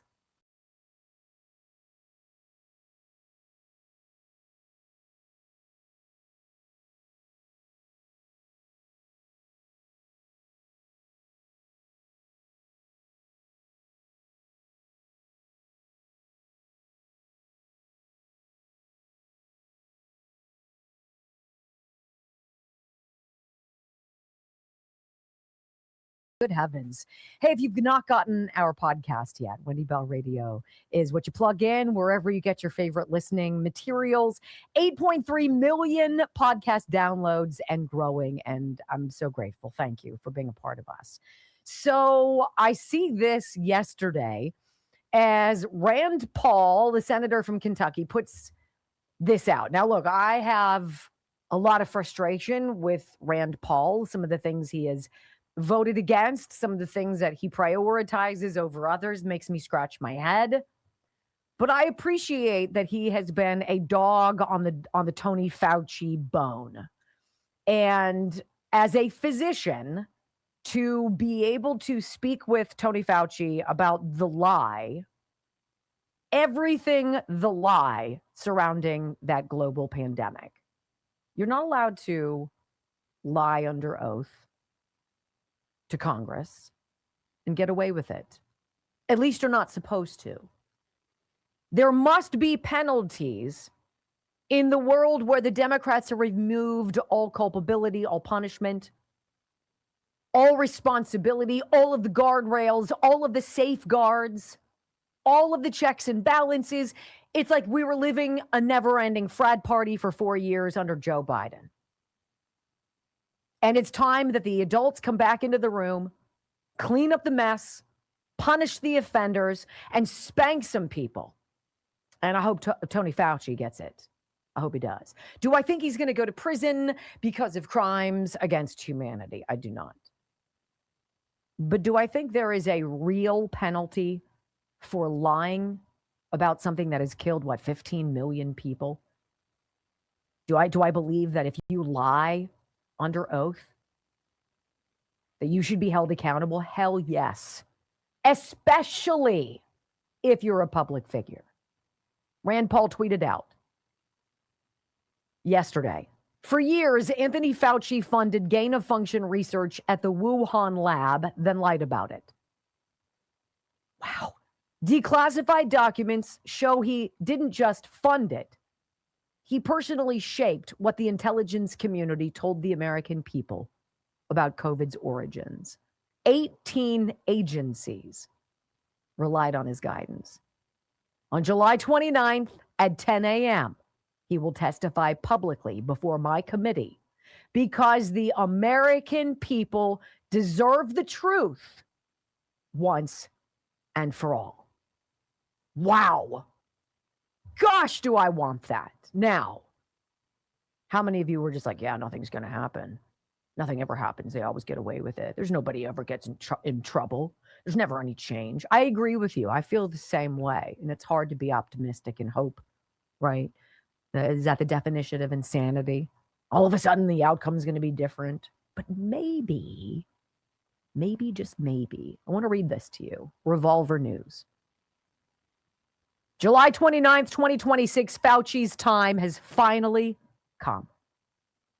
Anthony Fauci's time has come. He's heading into the hot seat, and questions about what he did and did not do and how much that auto pen pardon really matters are about to come into the light. According to Senator Rand Paul, Fauci will testify publicly before his committee. And this time, the questions are going straight to the heart of the COVID scandal. That's what it was. A COVID scandal, gain-of-function research, the Wuhan lab, and what Fauci allegedly told the American people while sitting at the center of the storm. And loving the adoring spotlight. This is huge for so many reasons. Fauci spent years being treated by legacy media like some untouchable medical saint, floating angelically above all of the politics in his little white lab coat and his halo, while Americans who had legit questions about him were mocked and labeled as conspiracy theorists, anti-science lunatics, and granny killers. But a lot of those conspiracy theories actually aged pretty damn well.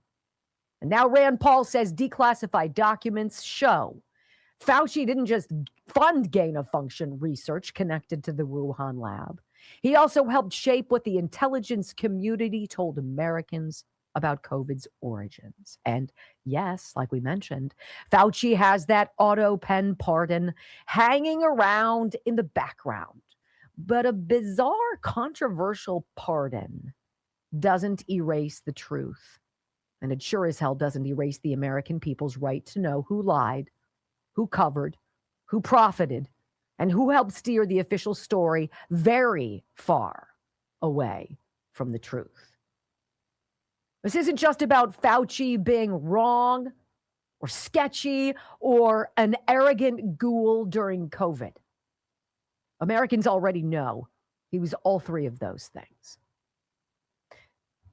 And can I share with you a personal story real fast? I know of at least 3 people in my immediate family. And let's say my side of the family or Joe's side of the family, right? Those entities, grandparents, our siblings, and our collective children. I know 3 people who likely have been vaccine injured because of ghouls like Tony Fauci, because of morons like Jimmy Kimmel, who failed to think, or excuse me, what was his face who danced with the syringes? What's his name again? Stephen Colbert. Thank you very much. Because of idiots like that, because of propaganda pushers like Rachel Maddow, who either didn't think critically enough and believed the garbage that was being fed to her or was in on it. Either way, it's a bad look. 3. And I bet all of them will go back for a booster. If Rand Paul is right, Fauci wasn't just sitting on the sidelines picking daisies while the intelligence community tried to sort everything. He was allegedly helping create and guide the messaging, all while his role in funding dangerous research was buried under layers of denials, word games, and media protection. Rand Paul has been chasing this for years, and now he's putting a date on it. This is also what he wrote. For years, Anthony Fauci funded gain-of-function research at the Wuhan lab, then lied about it. Declassified documents show he didn't just fund it, he personally shaped what the intelligence community told the American people about COVID's origins. He's a freaking diabolical monster, all to save his own ass. Is that a poster child of depravity who is elevated like the next Messiah? Meanwhile, you and I are looking at it and going like, what the hell is going on in this country? How many of you woke up then? Rand Paul says on July 29th at 10, he's going to publicly blah, blah, blah before my committee. He's going to testify because the American people deserve the truth once and for all. Anthony Fauci has obfuscated his role in funding gain-of-function research, yada, yada, yada. We will now confront him with the truth. So in short, what Rand Paul is saying, Fauci lied. He clouded the truth, blurred the facts, kept Americans from seeing the full picture. We weren't just given bad answers.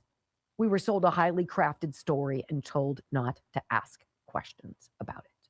So the renewed focus on Fauci comes after Tulsi Gabbard's office released new materials that included allegations from whistleblowers aplenty and claims about efforts to manipulate intelligence on COVID's origins. I know that the punishment, if any, will never be commensurate to the crime, to the depravity of one little cretin, of an elfin man, one little ego of monster size. One little man whose ego was so enormous. How many people died who would still be alive today had Tony Fauci at one point along the way just told the damn truth? How many? I'm pretty sure the one loved one I have who's lost 50% vision in one of his eyes because he got some ocular mass and then all of a sudden like woke up and couldn't see anymore. Imagine that. Imagine that. Or how about the heart problems? The heart problems from your perfectly healthy child who then gets diagnosed with myo or a pericarditis, which involves a cardiologist for the rest of your life. How many? Now, look, I don't think he's going to go to prison, but you know what? Perjury is a felony, and it's a serious one, and it's punishable by up to 5 years in prison. He lied repeatedly. Every single night on television, not just under oath. That man lied to the world. I could see him going away for 5 years, which would be a death sentence. Strip him of his fame. Make him disgraced. Make him the ghoul in public that makes people wince. Like it burns their eyes. Take away the glory of King Fauci and put him in a jumpsuit in a jail cell with a bunch of other people. I'd take it. Anybody? Wouldn't you? Now, before I go long on this segment, so we'll keep you informed because we got a couple weeks to go. 2 weeks from what? Tomorrow. We're going to cover this. Thomas Massey, I'm going to hold it for you until after the break. Thomas Massey said something very interesting yesterday on the steps of the House. And a reporter is asking him about Mitch McConnell. You're one of these people who said he had like a nearly 20-minute phone conversation with Mitch McConnell. Like, did you get a video, proof of life? Did you get anything other than that? What do you got? And then Thomas Massey says something. I'm interested in your perspective on it. I'm going to play this for you as we also, when we come back on the Wendy Bell radio program. President Trump is announcing the Healthcare Price Cuts Act to fix the broken Obamacare system. You'll want to hear about this next on the Wendy Bell Radio Network. By the way, this brings me to Health Revolution. Can you imagine taking what you pay right now as your annual premium for the privilege of paying too much for healthcare? Imagine cutting that by 30, 40, 50%, even 60%, because that's what people are saving by ditching their current plan and joining Health Revolution. And here's what you do. You pick up the phone and you call 800-868-6187. And somebody takes your name and your number. And if you have time, they will talk to you about what kind of insurance are you thinking about? What kind of coverage do you need? What is important to you? And then we'll put together a plan that best fits your needs and is at a price you can enjoy. How about that? Yes, that's what I want. There's no open enrollment mumbo jumbo. You could do it online by going to info.healthrevolution.net. You fill out a couple things. My name is Wendy Bell. I live here. I'm interested in talking about getting a quote and seeing if it's going to give me quality coverage at a price that I can deal with. And you will. If you're under the age of 65, if you are self-employed, if you are on COBRA, if you are a gig worker, if you've recently lost your parents' coverage because you've aged out of it, if you're a part of the Obamacare marketplace that's about to spiral and spin out of control, 800-868-6187. That's what I can say to you. By the way, no copays, and you get to pick the doctors you want to see. How's that possible? Oh, I don't know, because Health Revolution listens to you. info.healthrevolution.net. I hope you guys get in touch with them because I really believe it is a missed opportunity.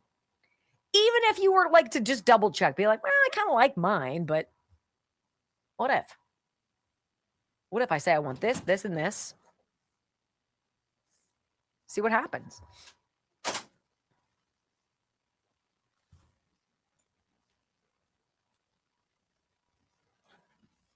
I think they should strip Fauci of his doctor status too.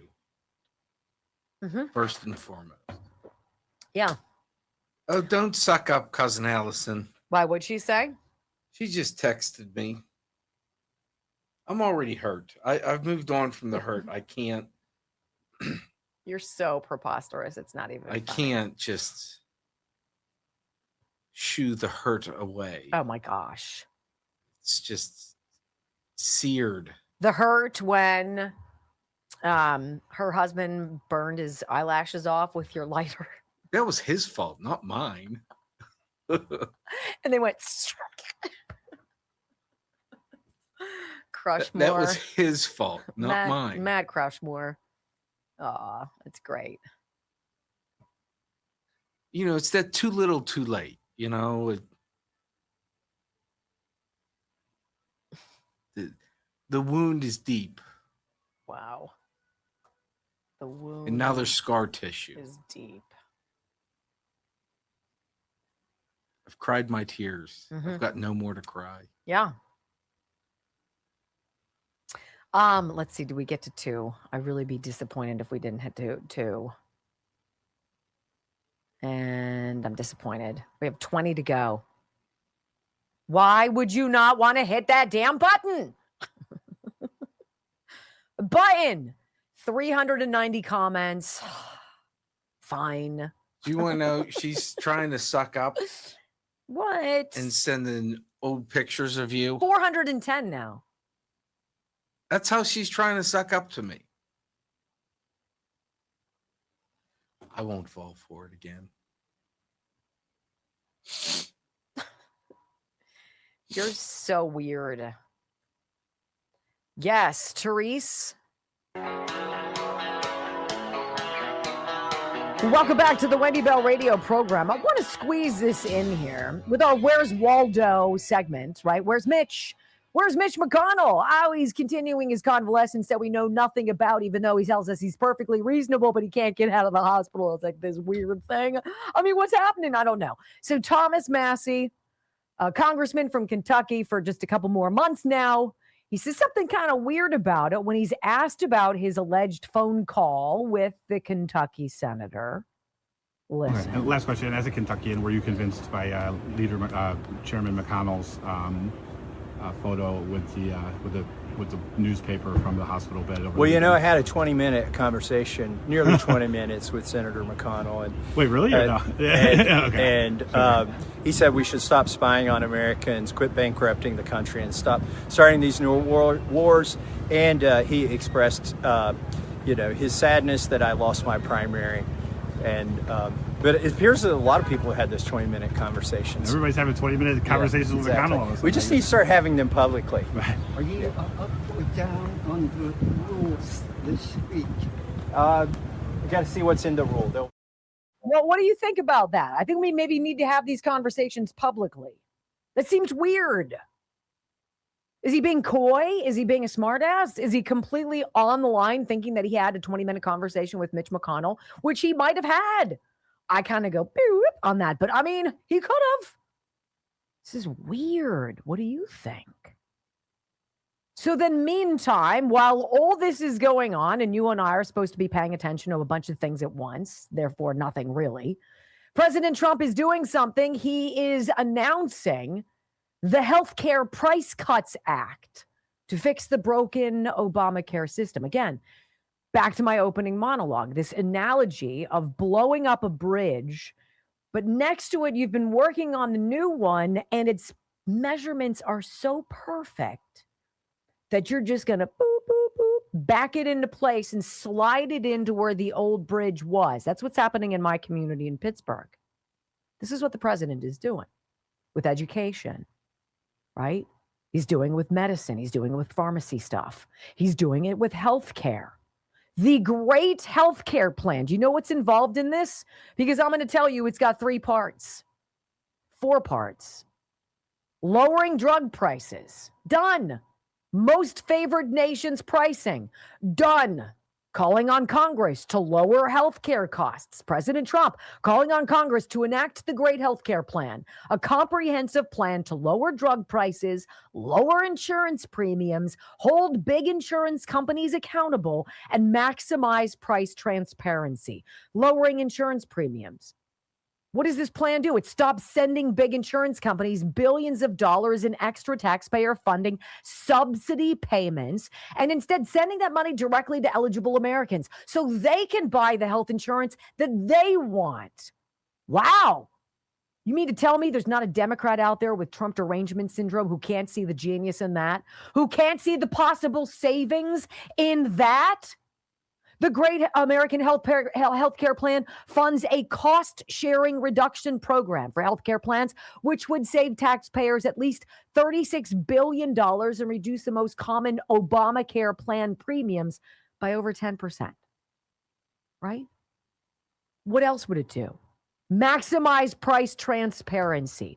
The Great Healthcare Plan requires any healthcare provider or insurer who accepts Medicare or Medicaid to prominently post their pricing and fees in their place of business. Where's all the money going? I'll tell you what, guys, it's not going to the doctors. If I told you how much a liver transplant surgeon makes personally, takes home and makes after opening up somebody's body, right? And surgically removing a liver and bringing in a new one and stitching it on and sewing that person up, you'd be like, oh gosh, that's got to be tens of thousands of dollars, right? It's got to cost you a couple $100,000 to get that procedure done. It's got to be, no, it's pennies on the dollar. That is your American healthcare system. Nobody wants to be doctors anymore. Tell me what the cost of that is going to be for our society. Nobody wants to go out and be an independent physician. They're owned by these conglomerates that pay garbage vis-a-vis what it was 20 years ago, and instead puts you on a hamster wheel, a phone tree, where you're sitting in a room and 5 minutes later, the doctor comes in, bye-bye, to the next room, to the next room. Donald Trump is looking at it and saying, you know what? Can we bring the American healthcare system back? Can we make it affordable? Yes. Is there a victory there for anybody on the left who blindly believes the propaganda of the mainstream media and believes that Donald Trump is a fascist? Who even knows what that word freaking means? Is there one of you that can be like, you know what? I don't appreciate some of the things he does, but this I do. I can call out Pittsburgh Public Works, the road crews who've done a great job. I think my city's being run into the ground by a bunch of Democrat nincompoops, but they did a solid. And this new bridge project in my community seems to be going well. Hats off to you, city of Pittsburgh. Job well done, at least in the beginning phases. Now it's the Democrats' turn. What can you say about what this president is doing to fundamentally save you money, make you safer, and set your children up to be millionaires in the future? Anything? Hour number 3 of the Wendy Bell radio program is on tap, ladies and gentlemen. So who in the Trump administration is leaking to the media? That is the question, because somehow MSNBC scooped the president on his own primetime address announcement. Next.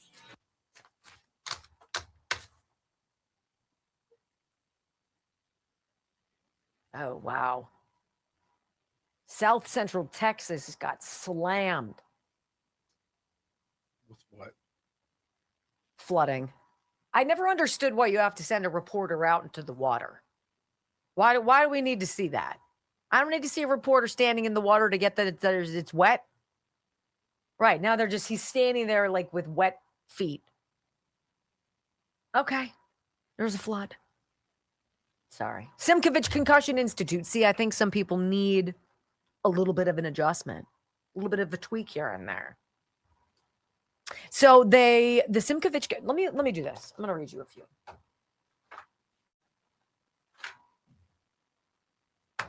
I didn't realize this until I started doing a little bit of research on concussions. And, you know, my mom, when I think our conventional wisdom about her death was that she blacked out, had a stroke, had something. It literally was vertical and then was down and no bracing or any, like, out. And the violence of her falling literally shifted her brain from the brain stem. There was no coming back for my mom. 40% of senior citizen deaths are falls. It wipes out people falling. Now, if you fall and you've been injured, concussion, traumatic brain injury, what have you, the Simkovich Concussion Institute is like your first line of attack, because these people are experts. This is what they do. They don't do this and knee replacements. They do this. This is it. Their hands, his hands in your mouth, fixing you, feeling you, adjusting you, pushing things that have been whacked out of place back into position. So all of a sudden you're back in track. Yeah. It's called the Simkovich Concussion Institute.com. SimkovichConcussionInstitute.com, located here in Pittsburgh. People come all over the country for him. Why? Because he gets you your life back in a week. 412-366-3700. 412-366-3700.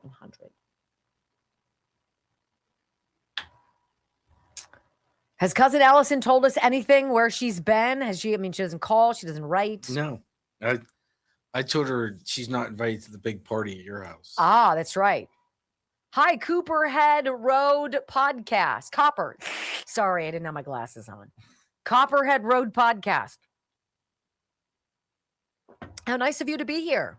Raid away, baby. Raid away. Let's see who you are. I can't, because I'll probably get out of my own stream. Okay, so Brickhouse Nutrition is back this week with their product, Lean. This is their #1 seller. You know them from Field of Greens. I've talked about Field of Greens for years. Love it. This is a whole nother ball game. This is for the people who can't move the needle on the scale. No matter what you're doing, you've reached that plateau. You feel like you can't do it. You feel defeated, but not enough to go get those shots. You're just like, I need help. This is where Lean comes into play. And Lean is different from other weight loss supplements because it specifically helps convert fat into energy, which is giant, as it crushes your appetite and reduces your cravings. I'm all about this. This is, again, for the people with significant weight to lose. This isn't the casual supplement. This is you've got 20 pounds, 10 pounds or more to lose. And you're going to get 20% off right now. Go to takelean.com, promo code Wendy. And again, remember, it's the ingredients in Lean have been shown to lower your blood sugar, to burn fat by converting it into energy and curbing your appetite and cravings so you are not hungry. Takelean.com/Wendy, or just promo code Wendy. Promo code Wendy. Love, love, love Brickhouse Nutrition. So here you have the president, like literally, what's he doing? We're going to try to bring down prices. We're trying to get the Strait of Hormuz open so gas can be what it needs to be. We're trying to fix all these things. And yet there are the Democrats who are lighting fires along the way to divert attention away from what needs to be done. It's juvenile and frustrating. Okay. 410 comments. He's blaming work. 423 comments. Killing it on X, 548 people. Remember that one weird day when we had 44,000 and I was like, yeah. What? We never really got over 500 on X, though. We've been consistently now getting over 500. Every now and again, sometimes you need a clear bzzzt, and that's Cousin Allison, send your resume to me. I'm in charge of hiring. Oh, she wants a job? No, she said, "Guy, I need a new job." She likes her job. She has a good boss who loves her. He thinks she's very competent and is probably the lifeblood of their Director of Operations. We don't have that position open. I love how many people are like, you and your crew do a great job. And I'm like, well, my crew is Brock. And the dogs. Right? Who really don't add much to it. But they get more benefits. They get Dr. Marty's. This is, don't you feel weird about this story about MS Now having this, Brock? Listen. I love when he starts with listen. I'm going to. This is the type of thing. Wendy talked about the Lindsey Graham post. Yeah. This is the post Trump made. Wait, can you see it? No. Mm-mm. Yeah, I want to put it up. Yeah. So if we were to zoom it in, his hat says make Iran great again, and is black. Now. And he's holding up a picture of Trump. If you are one of the. But Trump wrote on it, so sad. And he truthed it. Yeah. This morning. Come back at 2:18. I'll give you the. What do you call it? Conspiracy. You're going to go down the rabbit hole. Yeah. We talking black hats, white hats? Yeah. Okay. Yeah. Oh, yeah. 5, 4, 3, 2, 1. Wendy Bell, America's anchor mom, fighting for America 1 hour at a time. Welcome to the family.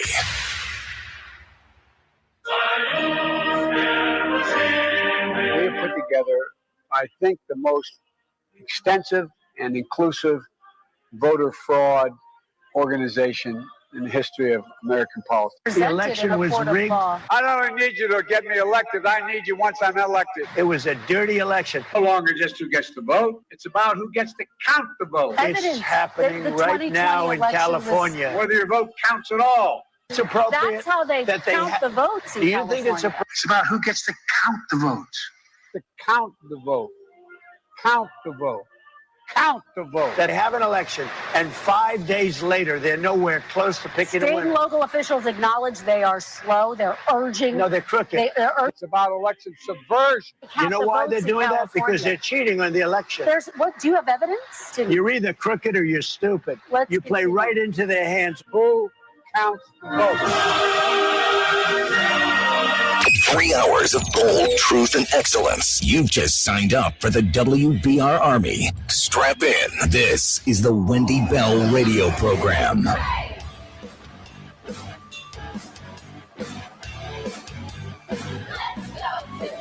Welcome back to the Wendy Bell radio program. Hour number 3. President Trump has made multiple allusions to this. If you are a leaker in the federal government, we will track you down. We will prosecute you. And if you're a member of the media that gets leaked too, we'll throw you in prison too, especially if it has to do with national security. So on the heels of this story about this Qatari jet, New Air Force One, they had to scrap it when Trump was at NATO in Turkey because there were credible threats, yada, yada. And then the story came out. It doesn't have all of the bells and whistles to protect it from like missile and all this other stuff. This whole story leaked to the New York Times, published by the New York Times, and Trump and the administration are like, we need to know who leaked. And we're going to hold you people accountable. And you've been subpoenaed, and we expect you to come in and testify. I am going to protect my sources. Good luck with that, because you'll go to jail, and you can pretend that that's going to be, you can be a poster child of heroics. But when it's national security, leaks are unacceptable. This whole idea of the 9:00 Thursday night address by the president, he dropped that yesterday at about 3. Literally, we're getting off the air. 3:00 Eastern, it comes out Trump is making this address. Well, curiously, MSNBC had it at 5 a.m. It was all over the Morning Joe with Scarborough and Mika Brzezinski and those clowns. How did NBC get a heads up about what President Trump was going to announce and what he was going to be talking about? There's somebody in the administration that's leaking, multiple people probably. And I sure hope this administration is planting all of the little seeds for them to pick up and get busted. I want you to hear the propaganda that MSNBC put out yesterday. It's MS Now. It's just such a dumb name change. How about MS Suck, okay? This is what they put out yesterday, 10 hours before the president's announcement. Trump election task force to begin releasing classified intel documents. They're trying to run this story and push it in their own likeness, their own light, to make it sound like Trump is trying to subvert the midterm elections. He's trying to prevent Democrats from voting. He's going to take over and they're never going to be and that's a threat to democracy. Or the president's just going to be like, well, you know, we've had a lot of information for the last 6 years that we've been poring over. And it sure has been nice to have Nicolas Maduro nearby, too, so we can talk to him about election fraud and all that. But we're going to start dropping some of these deets. Oh, snap. This is the story that MS Now ran. A new White House task force reviewing thousands of pages of classified intelligence and law enforcement documents for evidence of irregularities in U.S. elections is expected to begin releasing documents within weeks. 2 officials with knowledge of the matter told MS Now. Really? Anonymous. Shocker. The Office of the Director of National Intelligence, whose acting chief, Bill Pulte, has been accused by Democrats of politically weaponizing federal government information. We're going to smear this guy who's going to be appearing alongside the president. We'll be part of the effort. Democrats say Trump has placed Pulte in the position so that he can aid Republicans in the midterm elections and potentially limit voting by Democrats. What? So you've got an internal source close to the administration, people inside the administration. Well, they're going to bring in Pulte and he's going to help them, and they're going to restrict the ability of Democrats to vote in the upcoming midterms. Do you know how dangerous that is? That's propaganda. That's bold-faced lie. Pulte has no intelligence experience and also serves as the administration's top federal housing official. Pulte referred multiple Trump political rivals for Justice Department criminal prosecution last year based on mortgage information he obtained from government databases. None of those cases have resulted in convictions.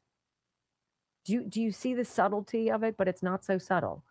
It's like the CNN news babe trying to tell Stephen Miller it was an undocumented migrant. And he's like, so it's an illegal alien, somebody who's broken the law to be here. Stop using those words because we're on to you. MS Now continues. The release of the documents appears to be part of a series of accelerating efforts by Trump and his aides to again question the results of the 2020 election, claim that widespread voter fraud occurs in the country, and decrease public trust in the results of pivotal elections this fall that will decide control of Congress. What are they planning? See, because they tell you. They tell you by saying that Trump is doing something that they themselves are doing. And then they quote this guy, Jonathan Diaz, the director of voting advocacy at the Campaign Legal Center, an ethics watchdog group. I don't think we've ever seen an administration that is this hostile to voting rights and free and fair elections. Say what? So, in just 3 paragraphs, we've called Trump obsessive and deranged by this need to be basically exonerated and everybody to know he won 2020. Bill Pulte's coming in. He's kind of a boob. He found people, Letitia James, Eric Swalwell, other people who've been doing crazy mortgage crap, Adam Schiff. It hasn't resulted in any convictions at all, but we understand that they're going to try to get in the way of the free and fair process of us sending mail-in ballots to everybody, putting ballot drop boxes, mobile ballot units for you to then drop off all of these things that didn't exist before 2020. When what happened? Oh, yeah, everything went haywire and they expected you to believe that Joe Biden was voted in by 81 million people. So the article goes on and on and on. 10 hours before the president makes his announcement, Steve Bannon catches on to this, and he's pissed. He's like, so you're going to have government officials inside the Trump administration release details of what the president's going to be talking about. It's going to be some 2020 election fraud stuff, of which the evidence is rampant. I mean, it's lugubriously, stunningly obvious, right? MSNBC runs this story, and then the reporter, one of the 4 reporters who writes the story, appears on MSNBC's morning show, Morning Joe, to try to legitimize his reporting and call Donald Trump a terrible person. I want you to hear this guy. His name is David Rhodes, and he basically sets the fake news table yesterday on Morning Joe. Listen, they don't even try to hide it anymore. This is the disdain. This is the derangement. This is the propaganda. This is your American mainstream media. There's a whole of government effort that's just unprecedented of what they're doing. I have a list here.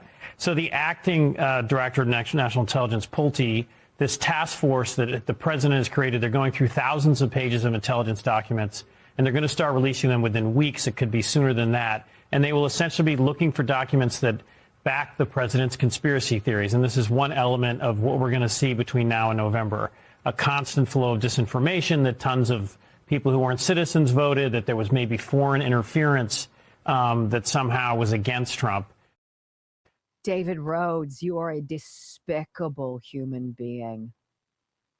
Whether you're lying because you're a part of the machine, or you're just too stupid to realize that your derangement makes you a playable commodity. To sit there and lie on live television about something that has been leaked to you, and to talk about it hours before the president even makes it announced. Really? The enemy of the people, the mainstream media, your enemy. They lie to you every day by what they tell you, but what they choose not to tell you, how they sugarcoat it, how they create off-ramps of possible deniability, how they blatantly push dangerous ideology onto the people of these United States. That, ladies and gentlemen, is a clear and present danger. 100%. I hope they planted a trap. I hope they planted a trap. Bill O'Reilly, literally in 67, maybe 68 seconds, exposes Chris Cuomo for being the woke dork that he is. And it's masterclass. You'll love it. Next on the Wendy Bell Radio Network. In 3 paragraphs and 1 audio soundbite, you could hear where they're going with the coverage. How about we let President Trump drop the information?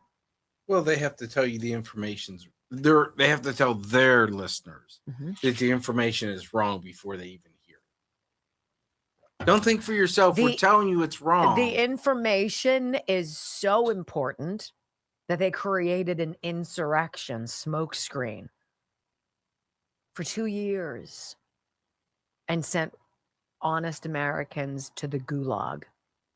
That's how petrified they are. This is that pivotal moment in scandal when all of the players who've rigged the election in favor of Fitzgerald Grant realize, we got to start taking some of us out. Game over, and then people start getting picked off. Yeah. Supreme Court Justice. By the president. Yes. Right? Chief of Staff's husband. Yes. Anyway, it's such a great show if you guys haven't watched it in a while. B613. Yes. B613, 100%. All right, let's see. Blood Flow 7. I still haven't done Blood Flow 7. I felt like a turd today. I did way too much over the weekend and then golfed on Sunday after like I dug holes and transplanted probably 30 plants in my backyard and other areas in ground that was very, very hard to get into. And just the squeezing of the shovel and then going and playing golf, which was boneheaded. I'm like, ugh, I had zero strength left. I felt like a noodle. And I told Mary Beth, the gal I work out with, I'm like, this isn't going to be my number one best show today. I'm sorry. I'm like, I'm not going to be able to lift a lot or do. I hung in there, and I will just say bloodflow7.com.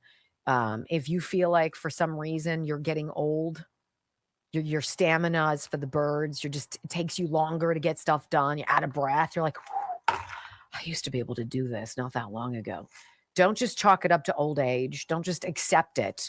Go to bloodflow7.com/Wendy and buy a month of Bloodflow 7. Buy it, try it. 2 capsules a day, be consistent, give it the whole month, and then tell me, wendybellradio@gmail.com, how it changes your life. Because if you're consistent with it, it will absolutely change your life. Bloodflow7.com/Wendy. Less than $1 a day, because everything's 30% off there. There you go. I take it every day. Every day. Every day. 100%. My dad was marveling at me when we were in California and I was helping him with my mom's clothes. He was just like, I need to take a seat. I'm like, you go ahead, sit down. Sit right there. I'll continue working. Send them some Bloodflow 7.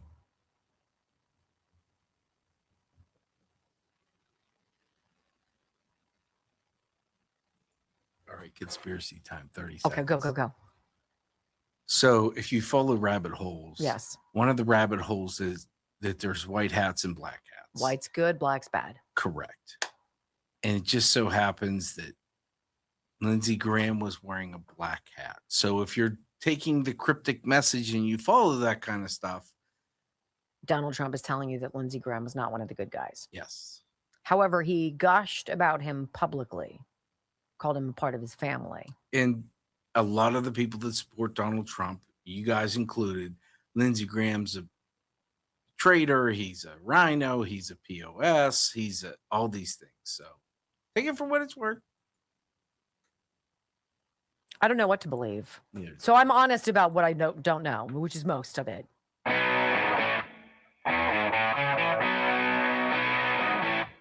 Welcome back to the Wendy Bell Radio program. There is a psychological experiment to be done by someone out there who wants to get to the bottom of this age-old question I have. Are you born gullible, susceptible, malleable, shapeable? Are you born that way? Or are you molded that way? Nature or nurture? Why is it that there are so many conservatives who don't fall hook, line, and sinker for all of this stuff that we're told? And yet, if you look at the Democrats, they do.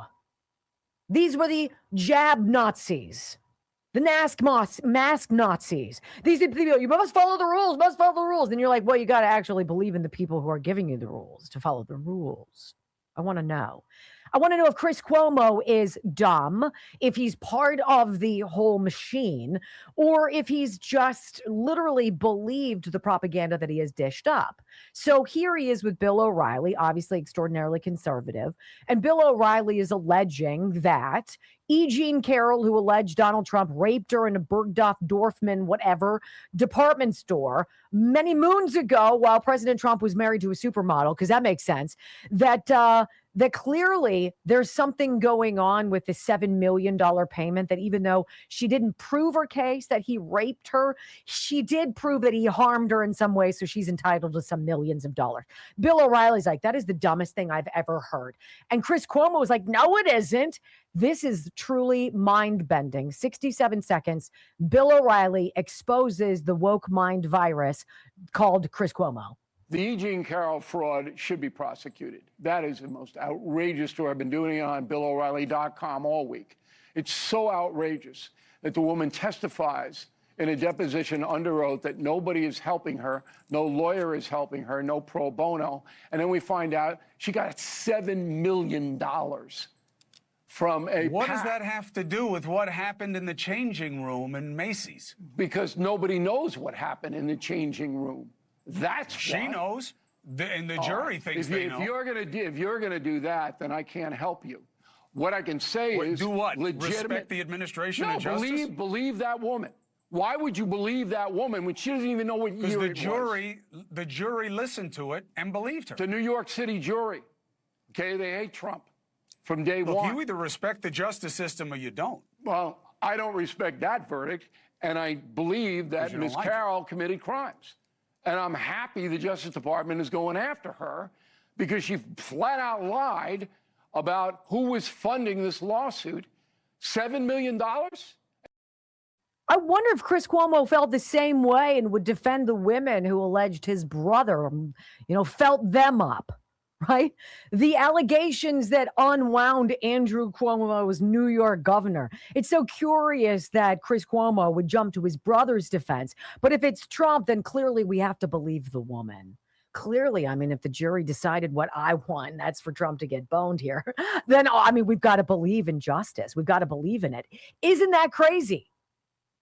In a no-holds-barred takedown that has left the left-wing media scrambling, Fox News legend, this is the Gateway Pundit, I don't know if I'd call him a legend, and best-selling author Bill O'Reilly is called for the immediate criminal prosecution of E. Jean Carroll, the aging advice columnist turned professional Trump accuser. I know O'Reilly didn't mince words. The entire E. Jean Carroll fraud against President Donald J. Trump must be prosecuted to the fullest extent of the law. Why? Because it turns out Carroll wasn't some plucky underdog fighting for justice on her own dime. She was bankrolled to the tune of $7 million by a shadowy nonprofit tied to billionaire LinkedIn co-founder and hardcore Democrat mega donor Reid Hoffman, friend and confidant of Jeffrey Epstein. By the way, she lied under oath, too. Isn't perjury supposed to be actionable? So why is it never used against the real offenders? Of course, here's the kicker of the whole thing. Carroll swore under oath in a 2022 deposition that no one was helping her financially. No one pro bono, no pro bono lawyers. Of course, we had to change the rules for you and open up a window of opportunity so you could squeeze in as an alleged victim. This is what Kathy Hochul helped do, right? We're going to extend this time, the statute of limitations. It was this, but we're going to make it a little bit longer so she can squeak in here underneath the parameters and allege that Donald Trump touched her. Have you seen Donald Trump touch any woman? Hardly even Melania. Do you see him put his arm around somebody's waist or his hands on their shoulders as he pulls them in to sniff their hair? Oh, no. I'm sorry, that was Joe Biden. That's right. The guy who was credibly accused of feeling up a woman named Tara Reid in the Senate hallway or some stairwell. And it's funny because Me Too doesn't apply when the woman alleging impropriety alleges it against a Democrat. But if it's against public enemy number one, well, we believe all women. We believe in justice. I believe in the jury. Hell, I believe in New York City. As long as it means screw Trump. Bill O'Reilly's right. And I'm not a fan. When we come back on the Wendy Bell radio program, this is going to kill you. The failure of public education run by progressive Democrats is staggering. Come with me to Los Angeles. Next on the Wendy Bell Radio Network. Isn't that interesting? Does Chris Cuomo hear it? Does he hear what he sounds like? No. I don't think progressives hear it. I think they've gone like ear blind to it. They don't see the obvious hypocrisy, the obvious ridiculosity of what they're saying. It's like, what? What happened to you? I don't know. Brock, what did I not do?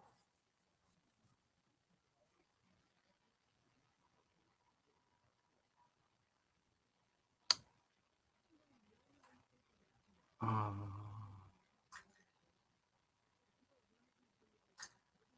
don't know if he missed anything.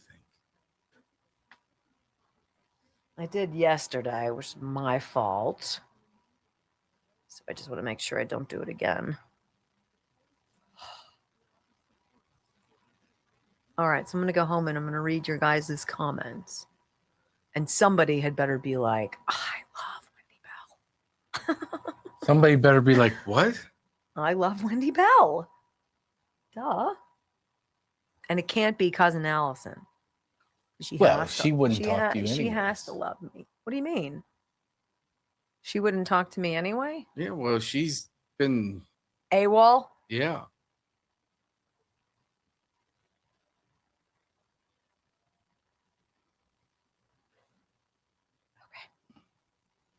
How you doing? Sorry. Whew. Supposed to get roasty today, isn't it? Like 94. It's a great time to have put in some new landscaping. Awesome work, Wendy. We could never do this in like September. This story, for what? I'm trying to calculate how much Catholic school education cost us for each of our kids.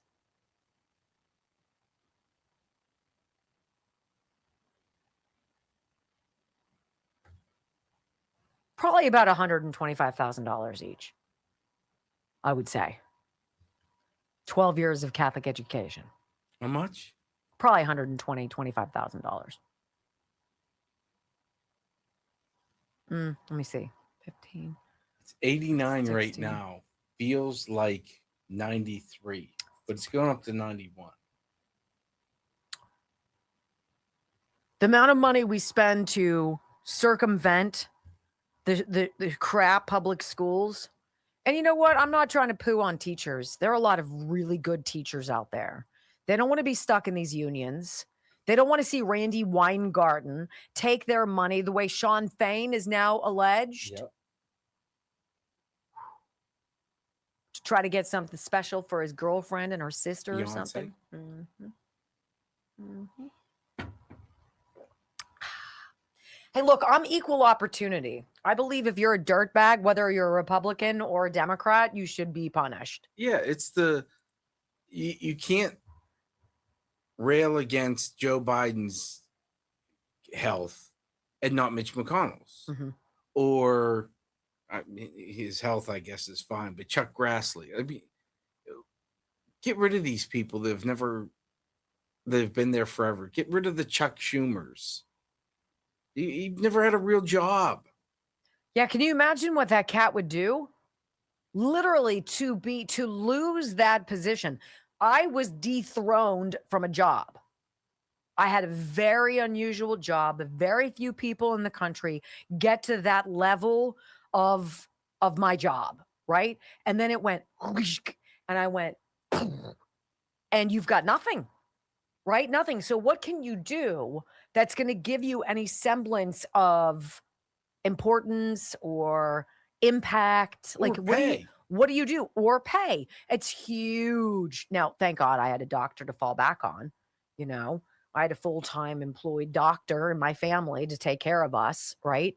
But that's your identity for 40 years if you're Chuck Schumer. I don't know if he'd be qualified to do anything else. But then again, he could retire. Like, just retire. You've suckled off the teat of America for so long. The thing is that for a lot of people, retirement is like death. Okay, well then get a hobby. I don't know, volunteer. You don't have to work anymore. Volunteer. Do something. I'm going to retire. Go work the grill. What's that? Go work the grill. Yeah. We know you know how to cook. Be a short order cook. I'm going to retire and then find a golf course that's really nice and mow their grass. Mm-hmm. and then just let me golf. That's my retirement plan. She shed, free electric, gas, and water, and mow grass at the golf. The place that I'm looking at, sadly, doesn't have space for you. Then why are you looking at it? I mean, like, really? Brock is my 6th son, just so you know. Wow. So charity case is what you're saying. My children are charity cases. Well, that's rude. Let's see how many comments. They cost you a ton of money. You guys, 400.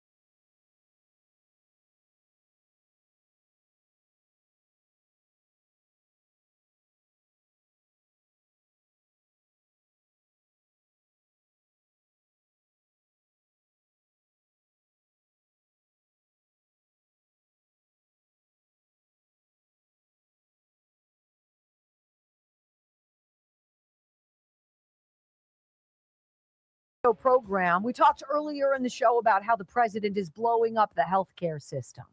He wants insurance companies not to be getting rich. He wants you to be getting well. This president is doing the same thing when it comes to education. He put it out on his Agenda 47 page. Oh, it's Project 2025. No, it's not.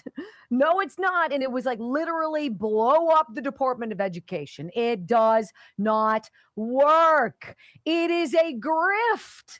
The same way Obamacare is a pathetic, embarrassing, purposeful grift. We all knew that. That's why no Republicans voted for it. But when it comes to educating our children, can we all agree that somewhere the train has deviated from the tracks and now we have plunged off? And we have illiterate, incapable, though lovely children who don't know how to read. I think that's a problem. Well, this story out of the Los Angeles Unified School District, the second largest school district in America next to New York City, which, by the way, now if you have a student in the New York public school system, you know your student costs about $40,000 in taxpayer money. How are they doing? Are they doing really well? Everybody's graduating at the top of their class, right? Where's the money going? Not to our kids, not to their education, not to their future. New York Post has a story. LA Unified School District ignored the warnings, and now the bills are due. We are failing every single year. Another year of children, another generation of children. And it's purposeful. When you get woke school boards who check boxes but don't know anything about money, about business, right? Who don't understand. We're like, oh, yeah, let's just raise everybody's pay. Oh, yeah, we'll handle that union, number one. Oh, pensions for sure. Well, you know what? You run out of money. And that's kind of what's happened. This is crazy. This is a cautionary tale to everybody out there who has resisted these ridiculous school boards and their ideas, which don't lead to smarter kids. Los Angeles Unified School District has been given 45 days to prove it can responsibly manage its own finances or risk losing significant control over its budget to outside fiscal overseers. Hello, Houston, we needed that a few years ago. For the nation's second largest school district, this is an extraordinary humiliation. It is also entirely deserved. The Los Angeles County Office of Education has concluded that the LAUSD shows, quote, severe signs of insolvency and could be $231 million in the red. What? unable to make payroll by November of next year. A fiscal expert is already working with the district. It's like putting a Band-Aid on a gunshot wound. If LAUSD fails to satisfy county officials, the next step could be a fiscal advisor with authority to block school board spending decisions. Why aren't we blocking the school board from making any decisions? Right? I'm going to go with $231 million in the red for 500, Alex. Yes? A state bailout could eventually strip the elected board of much of its power. A state bailout. People in California are like, I don't know where all my money is going. Really? Bing, bing, bing, bing. The warning signs were there for anybody to see. We've talked about this. In April, after tentative labor agreements were announced, the author of this is, by the way, the New York Post editorial board. This is who's writing this. We wrote that LAUSD was buying labor peace with money it did not have. In June, before the school board formally approved these agreements, county officials warned they were too expensive, but the board approved them anyway. Somebody else's money, screw you, right? Till you run out of money. Less than a month later, the county's warning became a formal finding. The contracts add roughly $1.13 billion in costs this school year, climbing to $1.44 billion next year. They include a 25% increase over 3 years for SEIU support staff, union staff, nearly 14% over 2 years for teachers, and almost 12% over 2 years for administrators. At the same time, the district failed to carry out planned cuts. The board instead overruled its own chief financial officer and pulled $175 million out of a retiree health trust fund to make the budget work on paper. Like, what? The county said those decisions further erode confidence in LAUSD's financial management. Guys, that train left the station years ago. So the tuition or the cost per pupil is now like $30,000, and yet the results are poor. Our students can't read. They don't understand history. They don't know who George Washington was. These are the people who are like 250th celebration for what? Right? So teachers are getting paid more. Administrators are sitting on the cash cow, and our students are dumbing down. Meanwhile, in China, in kindergarten, students learn how to disassemble and reassemble a Glock. And if you think I'm kidding, I'm not. It's a remarkable rebuke from the government agency responsible for overseeing school district finances. Is this like the ultimate cautionary tale of cautionary tales? Right? Sort of like us in Allegheny County. We here in Allegheny County. Some broad runs for chief executive. She's a socialist, which is code for communist. There is no socialist. It's communist. That's the play. And this is years ago. And the idiots in my community are like, I love her. I think she's great. Did you see that she wanted to raise property taxes by 54%? And they thought that was, it's a great idea. It's a great idea. What are we getting? Better schools? Better police? More security? What are we getting? Landscaped, medians in the roads? No. You just have a crap ton more in property taxes. So they're like, 50-odd%. It's a little much. But how about 33? That sounds fantastic. You mean to tell me that a bunch of people voted for that? Or did a bunch of people not show up to vote for that? And other people did because they got out the vote. And now everybody's looking at their property taxes in my community going, I'm on a fixed income. My fixed income didn't go up 33% to cover this. And for how long am I paying property taxes on property I bought and have owned for years? At some point, you got to blow up the bridge to take you back to the opening monologue. At some point, you look at the structure and you're like, you know what?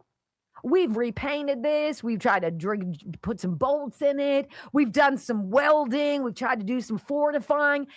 It's an old bridge. Bridge needs to go. We're going to blow up the bridge. We're going to build a new bridge next to it. And we're going to slide the new bridge into place. And in somehow 25 days, it's going to be ready to go and beautiful. Huh? See, that's what needs to happen everywhere. Their policies suck. It's always spending somebody else's money. It's pointing fingers at somebody else. It's always somebody else cashing in at the expense of the person that we're all supposed to be working on the behalf of, kids. So show me your results for this 12% pay raise for the teachers. Did you see a commensurate 12% increase in their aptitude testing? Because we haven't. And then what do we see? Oh, colleges who accept all these students. Well, they're box checkers, so we're going to take them, right? We're going to take these students at really good schools, and the students fail out in the first semester. Why? They can't read.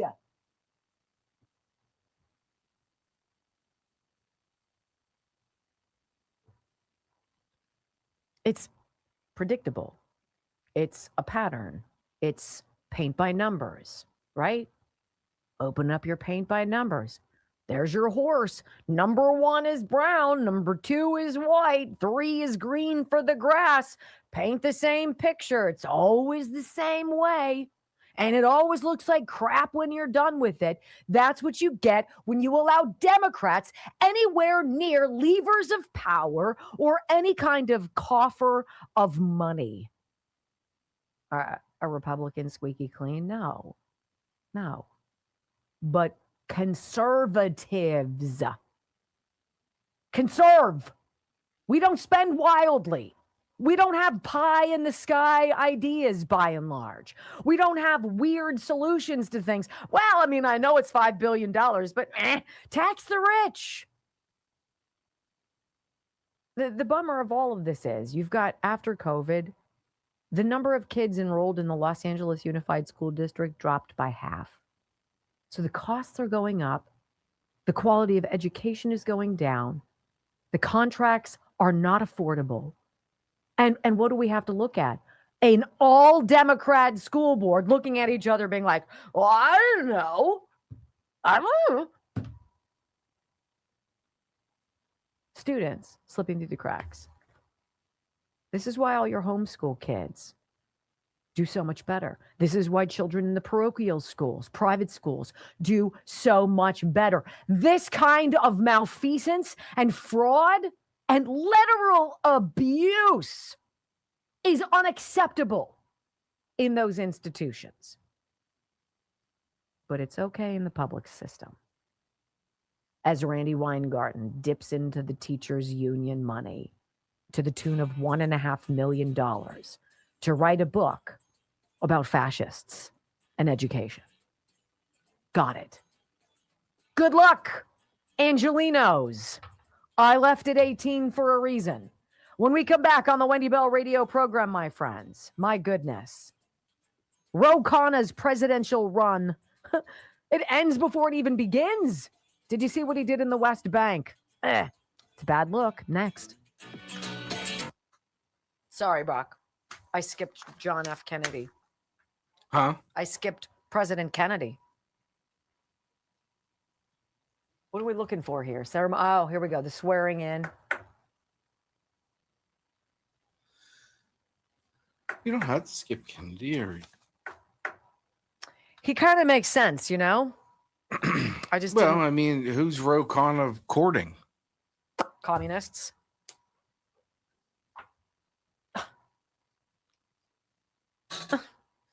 I cannot begin to tell you. The students, they needed to lay off 1,000 people.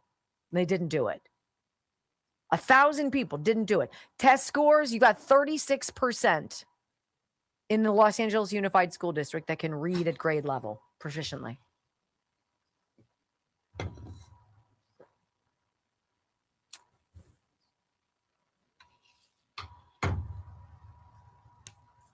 You know how you always use the phrase, you can't fix stupid?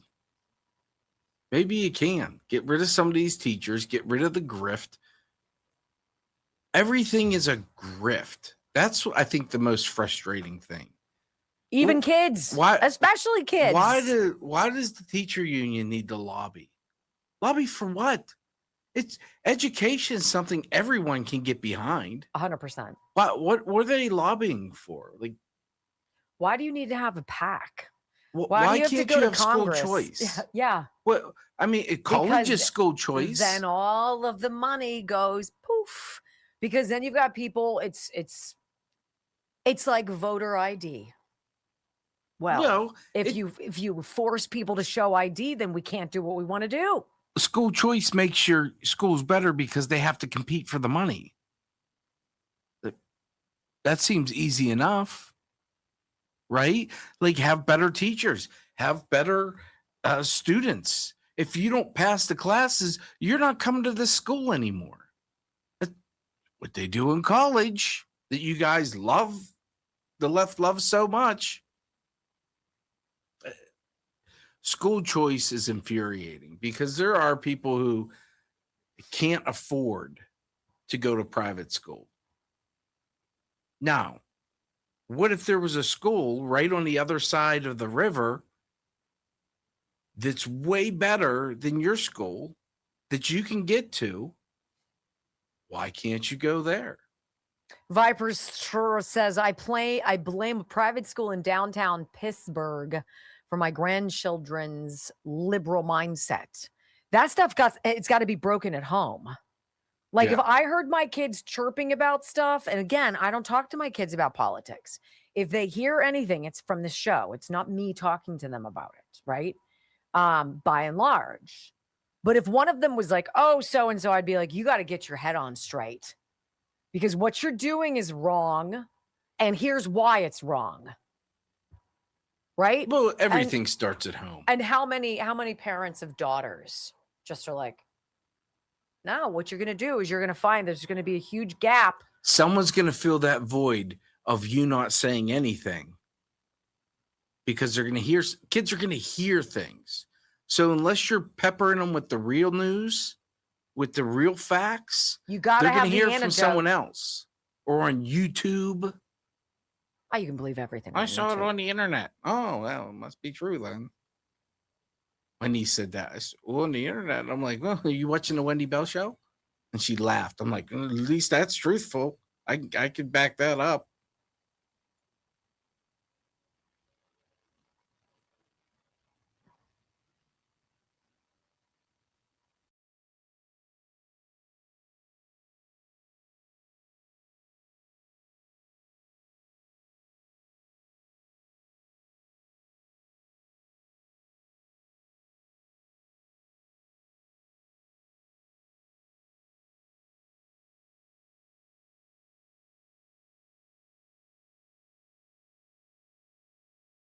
Ladies and gentlemen, welcome back to the Wendy Bell radio program. Ro Khanna's West Bank hostage stunt is a new low for a total phony. Another New York Post editorial board. Wow.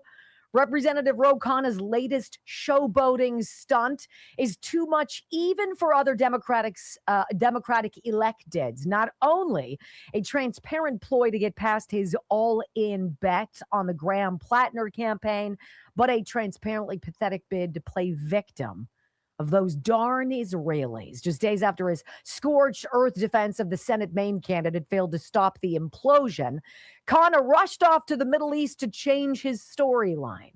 He headed to the West Bank, intentionally directing his entourage into a restricted zone, and then pretended he'd been taken hostage by Israeli settlers run amok. In reality, he was briefly stopped by local security after the army checked out his story. He was free to proceed on his inane fact-finding mission. Khanna's subsequent whining that it's unprecedented and illegal for an American citizen to be stopped in a high-security area in another country is not only absurd, it is the ultimate entitled, ugly American behavior. Any American, even an elected official who makes an unscheduled and unannounced trip to a contained area in some other part of the world would reasonably expect to be stopped and questioned. Not Ro Khanna. Notice that none of Khanna's House colleagues have stepped up to defend him. Even other progressives are sick of this self-promoting phony. Khanna, perhaps the wealthiest Democrat in Congress because of his wife, is even crying that he was stopped for being brown. Utter nonsense when many Palestinians are fair-skinned and many Israelis, Jewish as well as Arab, are dark-skinned. The most shameless self-promoter in Washington can bang on all he likes about Israeli apartheid, but it has nothing to do with the real thing, nor even American racial divides. This is the cheapest possible demagoguery, appealing only to the most ignorant in his domestic audience, right? The whole victim thing. The real shame is that we put up with this camera hogging as we wait for democracy to surely get this guy out of our grill. Curious. I wanted to play something for you that President Trump put up today. A video of President Kennedy 60 years ago talking about the enemy within that has invaded America. I'm presuming he's speaking of communism. And it seems very appropriate in today's climate where communism once again is trying to take over America. For we are opposed around the world by a monolithic and ruthless conspiracy that relies primarily on covert means for expanding its sphere of influence, on infiltration instead of invasion, on subversion instead of elections, on intimidation instead of free choice, on guerrillas by night instead of armies by day. It is a system which has conscripted vast human and material resources into the building of a tightly knit, highly efficient machine that combines military, diplomatic, intelligence, economic, scientific, and political operations. Its preparations are concealed, not published. Its mistakes are buried, not headlined. Its dissenters are silenced, not praised. No expenditure is questioned, no rumor is printed, no secret is revealed. It conducts the Cold War, in short, with a wartime discipline no democracy would ever hope or wish to match. Nevertheless, every democracy recognizes the necessary restraints of national security. And the question remains whether those restraints need to be more strictly observed if we are to oppose this kind of attack as well as outright invasion. That's huge. We're not just worried about people with boots on the ground, literally invading our country. They've been here.